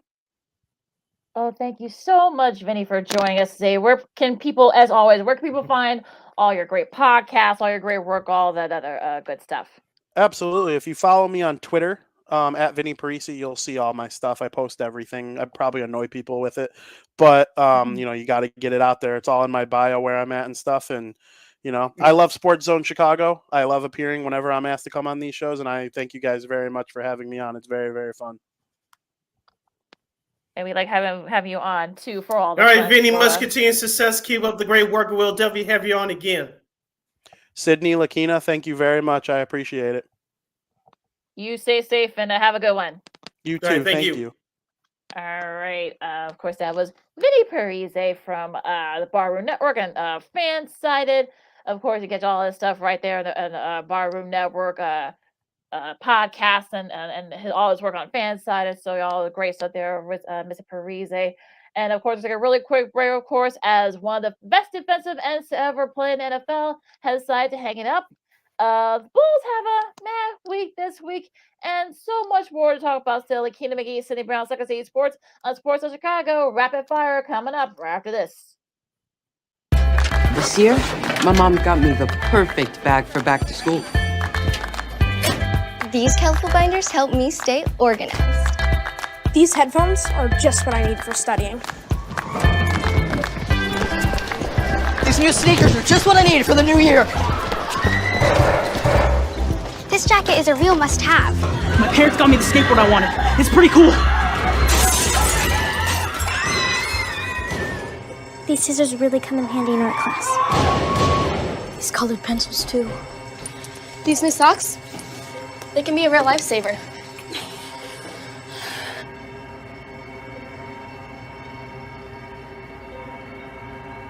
I finally got my own phone to stay in touch with my mom.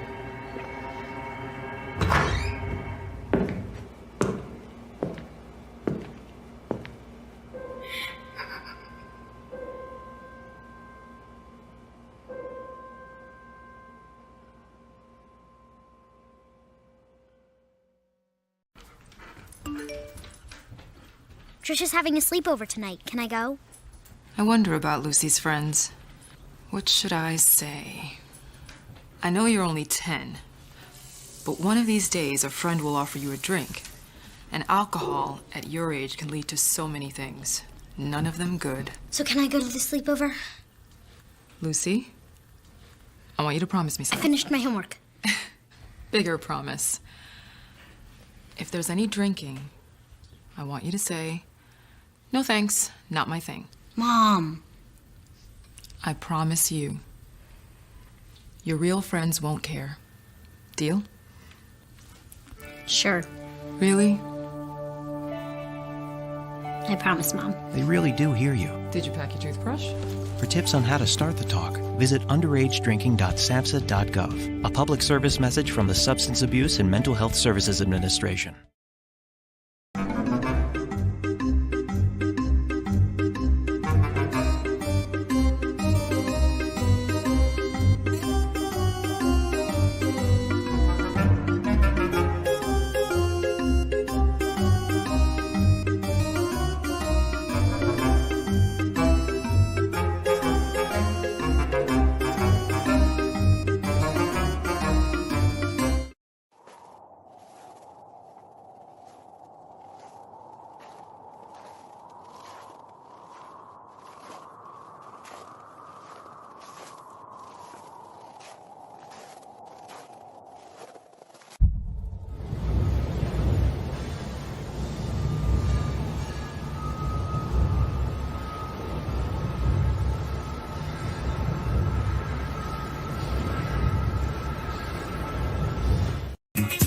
Hey, this is Dr. J, and I listen to Sean and Maya in the morning.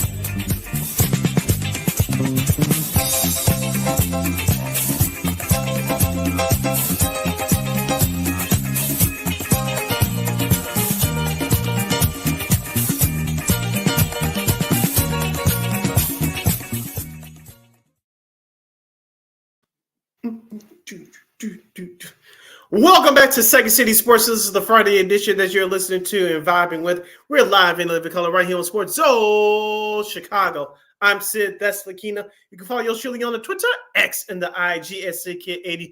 Once again, it's SidKid80. That's SIDKID80. That's SIDKID80. You can follow my Keenan McGee on the Twitter, X, and going again, the IG. This is our last break of the show for today and for the week. So if you have any last minute questions or comments, you can go to Sports Zone Chicago's Facebook page or at Sports Zone Chicago on YouTube. Type in those questions or comments in the comment section. Lakina will get them up on the screen for you. And we have a special announcement coming up for you guys related to the show that's later on in this half hour.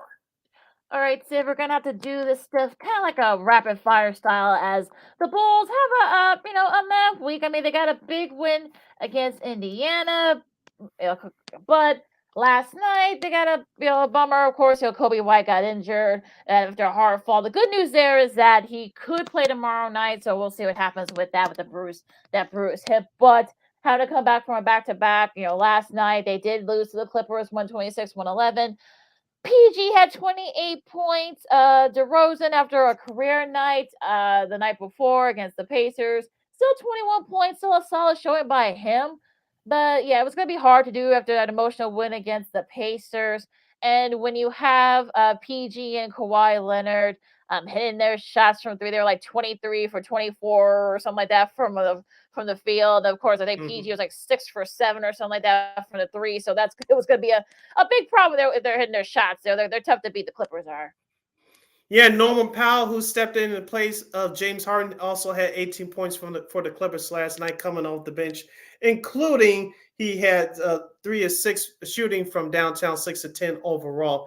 Lakina, we talked about the depth of this Clippers team there. They must step up now. Of course, we all know that Russell Westbrook is out indefinitely with a hand fracture. Hopefully he can return in time for the playoffs. James Harden didn't play last night. Hopefully he can return from injury soon. Of course, the Clippers are on their East Coast road trip, and they're done okay so far. But getting back to the Bulls, Lakina, like you said, they had to go into the extra session on Wednesday against Indiana. That was a great shot by DeRozan to send the game into overtime. Like you said, he had a career night, a career game as far as his personal best so far this season. But you can tell, as we talked about on our show on Monday, fatigue could set in for this Bulls team because they had a back-to-back coming home from a 1 hour time zone difference from Indianapolis to Chicago. You playing a very good Clippers team who could be top 4 in the West when all is said and done as far as the regular season is concerned. So we knew it was going to be tough. I know you said before we started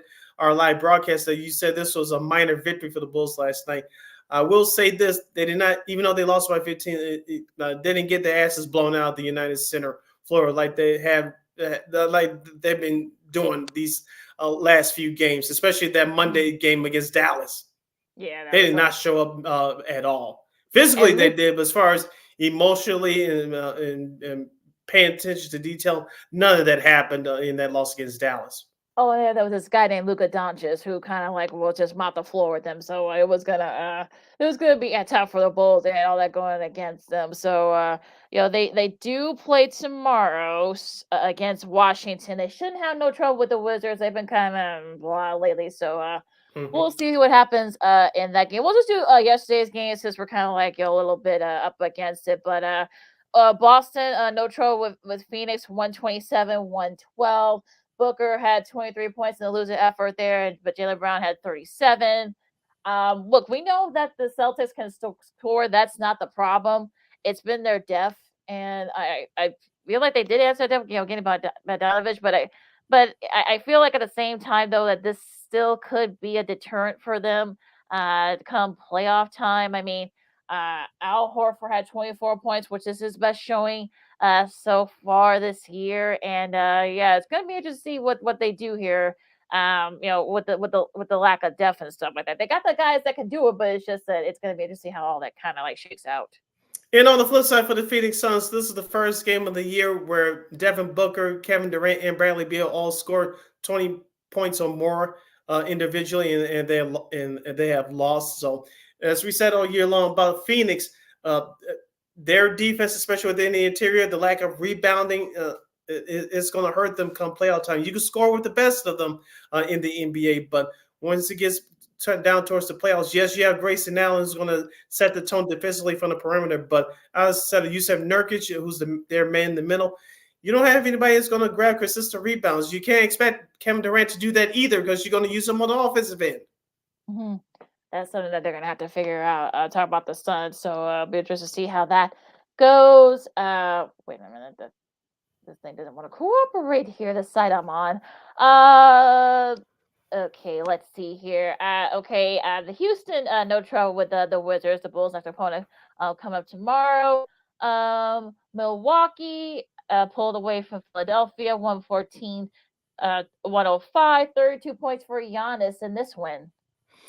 Yeah, Philadelphia, they're kind of going back and forth right now. Of course, they're without their superstar Joel Embiid, and hopefully he can return very soon because Philadelphia they're on that borderline. I think they're number 7 now, which means they're in the play-in tournament of the season would end today. So as we said before, Philadelphia's got to play 500 balls slightly above it until Embiid gets back. That's if he comes back before the regular season is over. He's out indefinitely, but he's not out for the year. So Philadelphia's just got to have to ride this ship. On the flip side for Milwaukee, it looks like in small increments they're getting to the defensive philosophy that Coach Doc Rivers wants. As we said before, is going to be the best in the NBA before this season ends? No, but I think it's going to be good enough. You can create momentum and to make hopefully for them a deep run in the playoffs.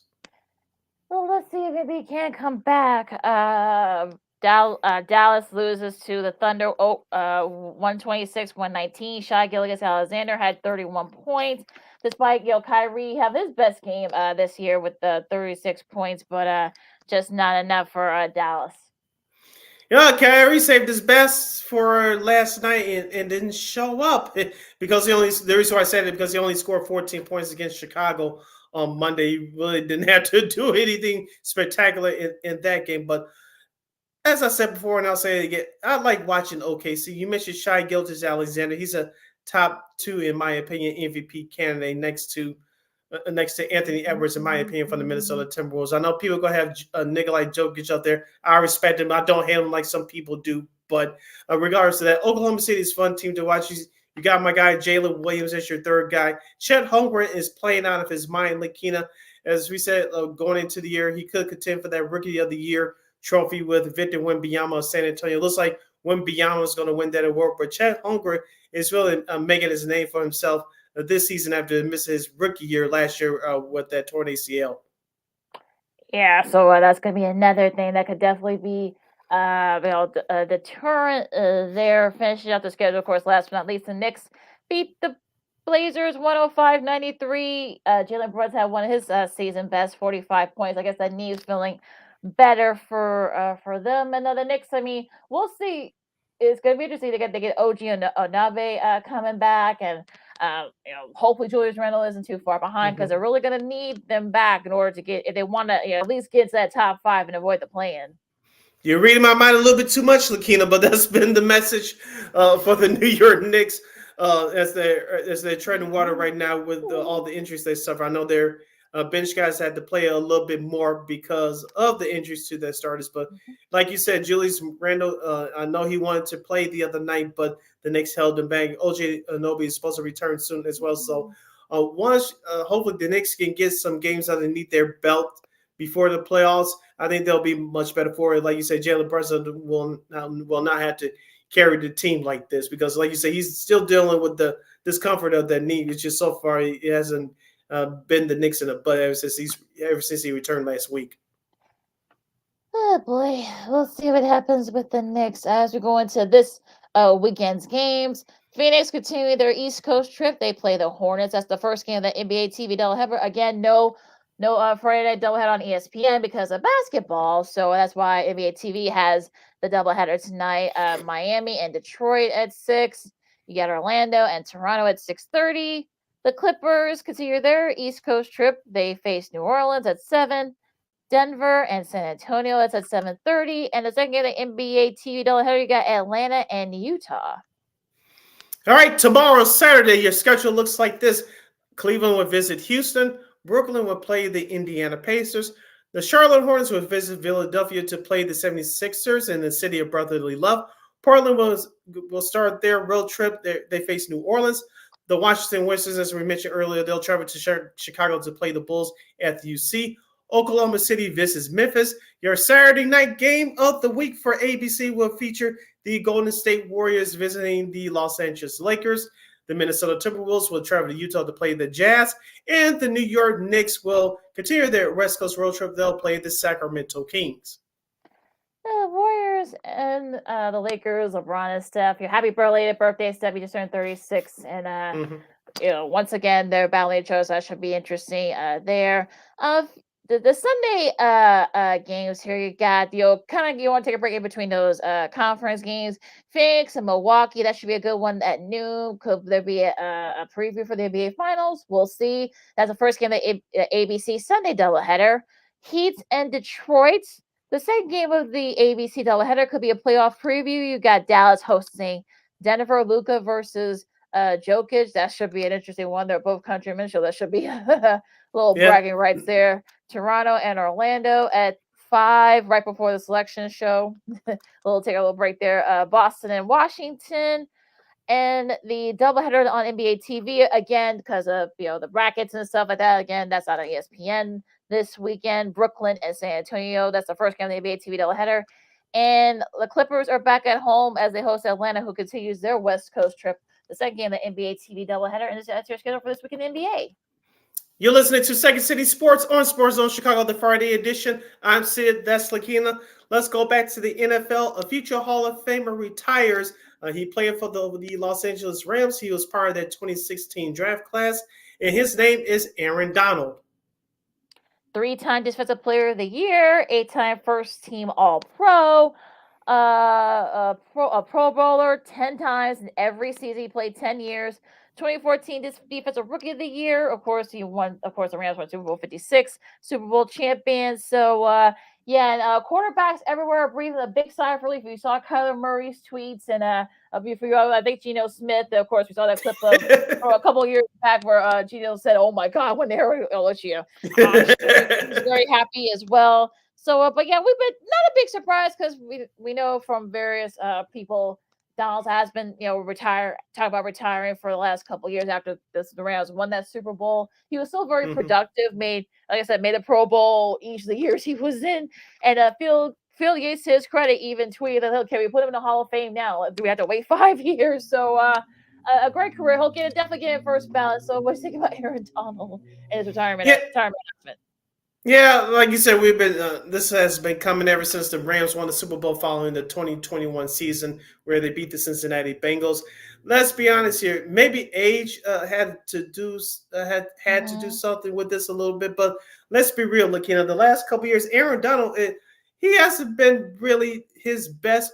Not because of age, but he's been double and triple teamed, so it let some of the other guys open in. And he pretty much figured that, I want to get out before my skills really started to diminish and I really looked like a shell of myself. But he was one of the most dominating defensive tackles to ever play the game for this era. The only other person that I could think of that had a couple of people that I could think of that ever had an impact like that from a defensive tackle position, John Randall. Yes, I think it's in the Hall of Fame. Correct me if I'm wrong. He is okay. And of course, Warren Sapp, in my opinion, outside of the refrigerator Perry, well, for his size, Warren Sapp for that era from the mid to late 90s until the early 2000s when he was really inspiring, he really changed the game from that standpoint as far as his speed and agility from playing that defensive tackle position. Yeah, he definitely redefined that position, and just a great career. And whatever he decides to do, I mean, if he wants to do a podcast, do television, he can. I'm still admit that the Bears had their chance to get him. Yeah, I'm still miffed about that. Just saying. Thank you, Ryan Pace. Yeah, but but congrats on a great career, Mr. Donald, and whatever you decide to do, whether it's television or whatever, hat tip from all of us here on Second City Sports. Yes. All right, Lakina, any other news and nuggets that you'd like to share with the public? Well, I wish we had a breaking news sounder. Can you do it, Sid? Do. Big trade here, according to Adam Schefter and Josina Anderson. The Steelers are sending QB Kenny Pickett to the Philadelphia Eagles in a pick swap. This is where various people are reporting. So Mr. Pickett is on the move after getting Russell Wilson and such. He's now going to be backing up Mr. Jalen Hurts, who actually he is from Georgia. Talk about Mr. Pickett. I remember when them talking about that when he was at Pitt. He was he went to Pittsburgh, so went to Pitt, I should say, and he used to play study underneath Jalen Hurts. So yeah, that's a big get. But some are wondering, could the Steelers, we've heard the Steelers maybe going for Justin Fields, but I was going to ask you that. Clearly, Russell Wilson is your starter there. Does this mean that they can get Justin Fields and give Mason Rudolph the boot? I don't know. I mean, it's going to be interesting to see, but because we told you earlier about that report from Charles Robinson saying that, hey, they should perhaps maybe try out, the Eagles, but they said no, we're not doing that. So Mr. Pickett's on his way to the team you grew up cheering for. So yeah, big bombshell here. Yeah, another bombshell that I read yesterday. We talked about this player during the Super Bowl, Eric Armstead, who had 2 sacks on Patrick Mahomes when he was with the 49ers. He's now a new member of the Jacksonville Jaguars. I think this is a big upgrade for Jacksonville because we all talked about it last year, Lakina. Yes, we talked about the injuries to Christian Kirk and Trevor Lawrence on the offensive side of the ball. Now Kevin Ridley's gone to Tennessee. And Jacksonville really struggled defensively last year all around, but this is a big upgrade, and it puts them back in that playoff race for next year. Yeah, unfortunately, he didn't want to take the pay cut either. So 49ers tell him bye-bye. And I think they're going to miss him more than what people think. We'll be interested to see what they do because they did add another a veteran defensive player. We'll talk about that in a second. But I mean, it's a nice gift for the Jags. I think, look, that was the defense kind of let them down last year.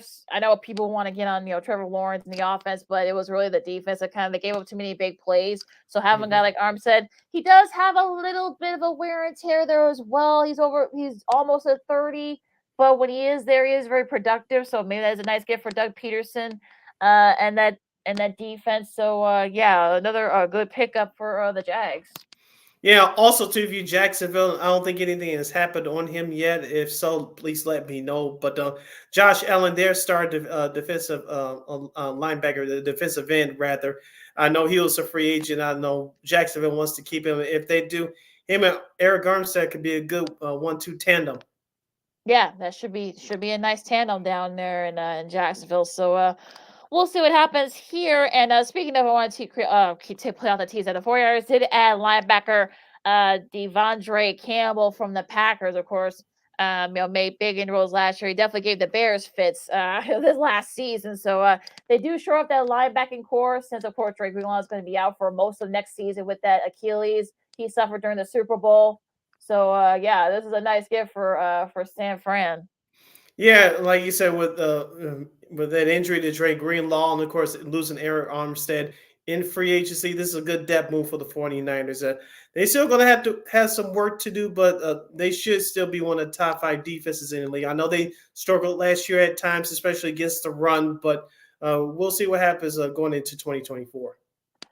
And I think they're kind of showing up that those we'll see what John Lynch has in store. I think he may be getting ready for that big move here. So we'll see what happens there. There was another QB move not QB move, but it's another move that I want to talk about. Well, I'll find it. But going back to the March Madness for a second, CBS and Warner Bros. Discovery have announced their announcing pairings, broadcast pairings for this coming tournament. Of course, Iron Eagle now takes over as number 1 guy. Of course, with Jim Nantz stepping aside, he wants to follow his Houston Cougars, so I can't really say I blame him for that. He'll team up with Bill Raftery, Grant Hill, and Tracy Wolfson. Once again, Brian Anderson will be the number 2 pairing with Jim Jackson and Isla Force. Kevin Harlan, who we love, Dan Bonner, Stan Van Gundy, and Andy Katz will be the tandem there. And also the team that will be taking over, unfortunately, it won't be our buddy Spiro Diaz. We're really cheering for that. But it will be Andrew Catalon, Steve Lapis, and Evan Washburn. That's going to be the trio that's going to be calling the regional semis and regional finals. Of course, for our buddy Spiro will be calling games with Jim Sparnarco, of course. They form a new team with John Rothstein, a long time college hoops insider for CBS Sports Network. Lisa Byington, Steve Smith, and Robbie Hummel with Lisa Shahadi. Laura Shahadi, I should say. Tim McCarthy, Deb Bentinelli, Avery Johnson, AJ Ross, and Brad Nessler, Brendan Haywood, of course, the former South North Carolina, and Dan Jackson will round out the tandem there, the last part. Now Spiro, Jim, and Mr. Ronstein will be doing the first 4 games, both the first 4 games Tuesday and Wednesday in Dayton, so they will get a little bit of extra work there. But Sid, what do you think about these pairings? Oh no, I have no complaints about it at all. I know we would like to see our guy Spiro Diaz do all of the games through the regional final. Obviously, that's not the case, but March Madness is like the NFL. It's the number 1 TV show for its time slot around this time every year. So, like I said, I don't have a problem with this. Just hope we get great basketball. And I think we should. We know it's always entertaining. So next week's going to be really crazy. So we'll talk like Sid said. We'll pay off that tease in a second. Bobbleheads. Stealing bobbleheads. Apparently, the Penguins were going to give away last night. Bobblehead. Yeah, well, this bobblehead. Yes, Dylan Cease's bobblehead. Now, in this case, of course, it was going to feature Jaromir Jagr's bobblehead night. Apparently, the truck was stolen. Nobody knows where it is.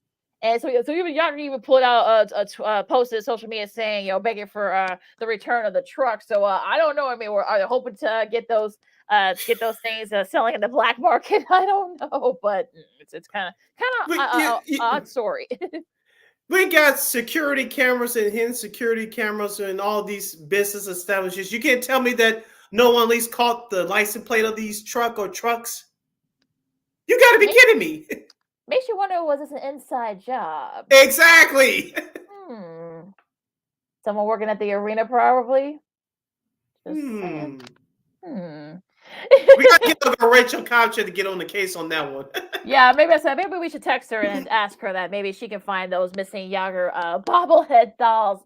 Anything else before we disperse? We still got some time left. Oh yes, the now former host of the NBC Sports Boston's Celtics pre and post game line, Miss Amina Smith. She's going to be heading to Bristol, Connecticut, and be one of their new anchors for SportsCenter.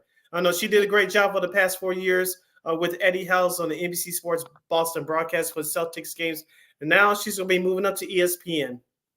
Good for her. I know they're going a little bit younger with their talent, especially on the anchor side. So I've heard her. She is terrific. So yeah, good for her. We love seeing this. Well, people of color doing their thing. So and Yes. a really big get for them. And unfortunately, our girl Kelly Kroll is out of a job. It came out, Bally Sports South. Unfortunately, she is out as a sideline reporter for the Atlanta Braves. Yeah, I remember her here in Chicago. She did great work for, at that time, CSN Chicago, covering the Cubs, and she was also one of the anchors for Sports Night. She did a great job with the Atlanta Braves. Of course, she covered the team that won the World Series 3 seasons ago. So, sometimes these things happen. Hopefully, I know she'll find work. Maybe MLB Network can make some space for her. I'm just putting it out there. Yeah, we know she's great. She's terrific. We saw her here for years doing the Cubs. So hopefully things are on the horizon for her. The new people that will be joining in they're all within the Bally Sports family. Willie Ballard, who actually was a standout at Wake Forest. I actually remember him playing at Wake Forest, playing baseball. Hannah Yates does a great job as a pre and post game host for the Hurricanes. And I want to make sure I get her name. Ashley Shahamani. She's the silent reporter for the Charlotte Bobcats. Yes, I've heard her. She's great, and she actually did a lot of the Braves games later in the summer, so she's actually really good. So actually going to kind of do a hybrid. So but bummer for our buddy Kelly Kroll. Yeah. So that's your new crew for the Atlanta Braves television crew for the season for Bally Sports South. Also, too, former MLB player will be hired as an analyst for Twins games this year. Denard Span. Oh, good one. Oh, okay. All right. Yeah.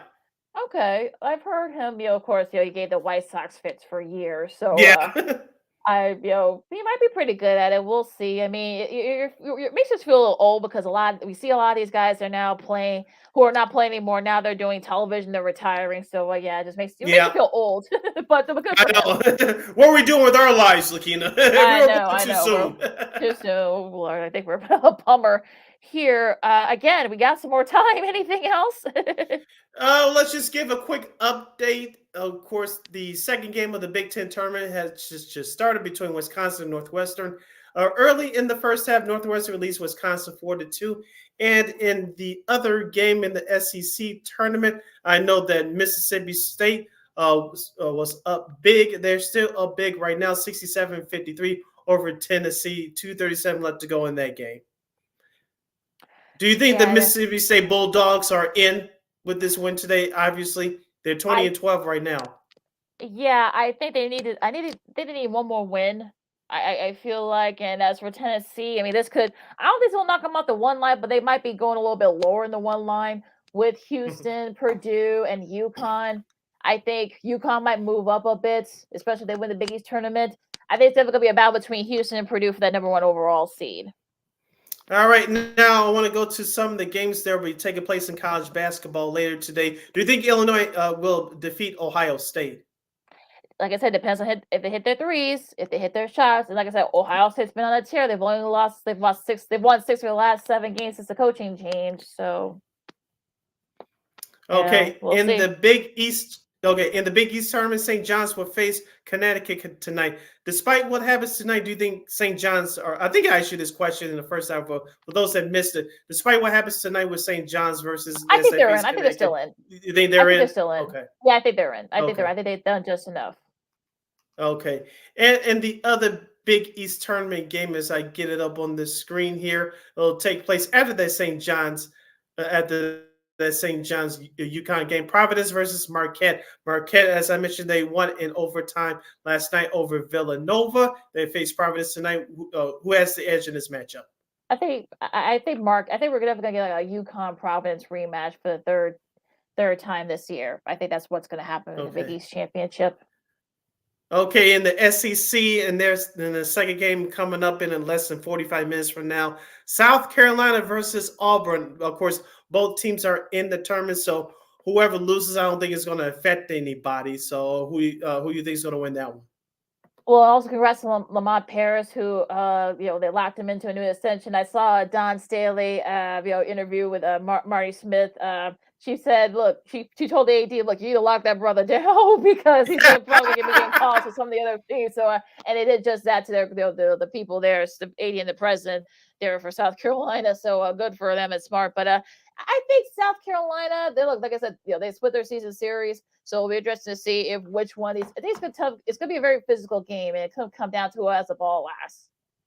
All right, tonight in prime time on ESPN, 6:00 to be exact, Chicago time, in the ACC tournament in our nation's capital in Washington D.C. The number 4 team, the I was gonna say you guys, not UConn folks, is North Carolina. They'll face Pittsburgh. Do you think Pittsburgh has a chance to pull out the upset?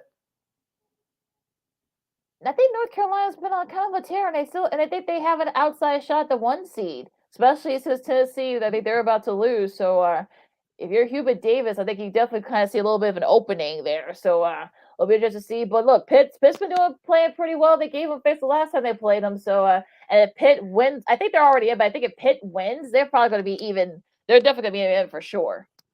Yeah, and I think they might improve their seeding too, but we shall see. And lastly, in the Pac-12 tournament tonight at 9:30 p.m. on FS1, Colorado versus number 22 Washington State. Colorado, I know some people had them on the bubble earlier in the week, but they take care of business against Utah last night. They'll face Washington State. The Cougars tonight. Shout out to our girl Kayla Anderson in Nashville. That's her alma mater. Who has the edge tonight? Do you think Colorado? I think Colorado was in before this week started anyway. But they got their big win last night over Utah. And they'll face, like I said, they'll face Washington State tonight. So any other wins before Sunday, this is a bonus for Colorado. Yeah, I think Colorado can definitely improve their standing. I think they're on the 8-9 line right now, so I think they definitely could get up to 7 if they beat. They've already beat Wazoo already, so they could definitely win it here. And so yeah, we'll just see what happens there. And so actually, I want you to get your quick thoughts real quick before we get out of here. Michigan has parted ways with Juwan Howard. A bummer, but not a big surprise, especially after what's been happening the last couple years. Especially what happened earlier in the season. You kind of wonder, was that, especially they've underachieved the last couple years as well. Yeah, not really a big surprise that this happened. Yeah, we knew this was coming, but it still stinks because I know, of course, Juwan Howard is a local guy here in Chicago South Side, the CVS, Chicago Vocational High School, for those of you scoring at home. Like you said, a big letdown the last year. So they lost Hunter Dickinson to the transfer portal to Kansas. So, and I know they finished the regular season at 8-24. Hopefully, he gets another head coaching job somewhere in college because with talent, obviously, we saw what he did. He almost got Michigan to the Final Four. I believe it was 3 years ago. So before they lost to UCLA. So, and it's been unfortunately downhill ever since. So. Hopefully he'll get another coaching job because that guy is too smart and talented not to get another head coaching job in college.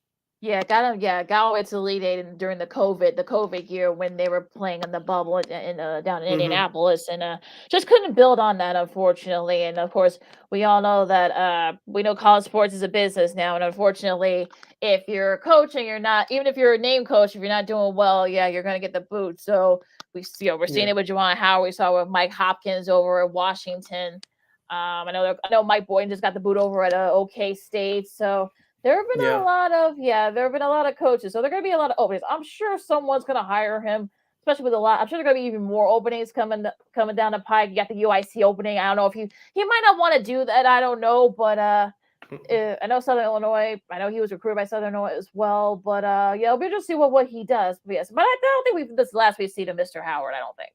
No, and he has options as well, so he can take his time with it. You want to hear more college basketball talk like this? Here's our big announcement. Join us this Sunday. That's right. This Sunday from 6 to 7 p.m. Central Standard Time is our annual college basketball March Madness Mayhem show. We're going to break down the brackets with our guy, Mike Chen, formerly of 670 The Score here in Chicago. Is going to be yours truly, Lakina, and Mike Chen. Right after you watch the official announcements on CBS and the rip-off edition on ESPN Sports Center at the same time. Come over here to Sports Zone Chicago. That's this Sunday night from 6 to 7 p.m. Central Standard Time right here on Sports Zone Chicago. We're going to break down the brackets for you. Does Illinois have a chance to reach the Final Four? Will Northwestern make any noise in this tournament? Who's going to be the surprise teams? What's going to be the upsets? Who are the players you should be watching for this tournament? We're going to have a whole lot of fun. Lakina, this is year number 4 for us, I believe. Year number 2 or 3 on doing this on Sports Zone Chicago's platform. This is year number 4 overall for us, but I think year number 3 on Sports Zone Chicago. So we always have a whole lot of fun doing this. So wherever you watch the announcements on CBS, come join us here live and in living color this Sunday night from 6 to 7 p.m. Central Standard Time right here in Sports Zone Chicago. And I'm going to say this right now. Do not use our picks at face value. No. Don't. I'm letting them know right off the bat, so I might as well tell them now. But with that said, we also want to give a shout out to our Christine Manikin for KXR being our buddy. Her wonderful fiance, Chris Gilman, they're getting married. I think they're already married as we speak, or I think they're already married now. So yeah, she should be back. I think. Did she say next week? I forgot. I believe next week, but we'll check in. We'll check in. I believe we'll check next on her. week. Yeah. But so congrats to her and Chris. Many years of a wonderful life together and a whole lot more. So congrats to them. And with that said, you can follow me at Keenan McGee on the Twitter, X, and the IG. You can follow yours truly, Sydney Brown, on the Twitter, X, and the IG, SIDKid80. Once again, it's SIDKid80. That's SIDKID80. SIDKID80. Make sure you download that Sports Zone Chicago app wherever you get your apps. Please follow Sports Zone Chicago on all social media platforms. Please subscribe to our podcast. We are at War Media Podcast, WARR Media, PODCASTS. We are on all podcast platforms, including the iHeartRadio app. And give War Media a follow at WARR Media on all social media platforms. And thank you very much in advance for your support. Like, share, subscribe, and tell your friends. Catch Second City Sports live in living color every Monday, every Friday from noon to 2 p.m. Central Standard Time, right here on Sports Zone Chicago. One more again, as the kids would say. Catch Second City Sports live in living color every Monday, every Friday from noon to 2 p.m. Central Standard Time, right here on Sports Zone Chicago. All right. We also want to thank our buddy Vinnie Parise from Fansided and the Barroom Network for joining us and catching stuff. All his Bears and White Sox stuff everywhere on Fansided and the podcast on the Barroom Network. They have some great. We also have some a lot of great folks there we've had on the show over the years. So read his stuff there and listen to his stuff there. Yes, and don't forget you can catch Second City Sports and Sports Zone Chicago. All the other shows on the Sports Zone Chicago network. We're live and in living color 24 hours a day, 7 days a week, 365 days a year on Roku TV. And we will provide. So enjoy all the March Madness college hoops. And of course, Selection Sunday coming up this Sunday. Of course, all the NBA, spring training baseball, NBA, hockey, and so much more. We'll talk about all that stuff coming up on Monday, but we'll see you Sunday for our Sports Selection Sunday preview mayhem breakdown. So for Sid Lakina, this is Second City Sports on Sports of Chicago. And remember, folks, we'll see you Sunday. Till then, holla!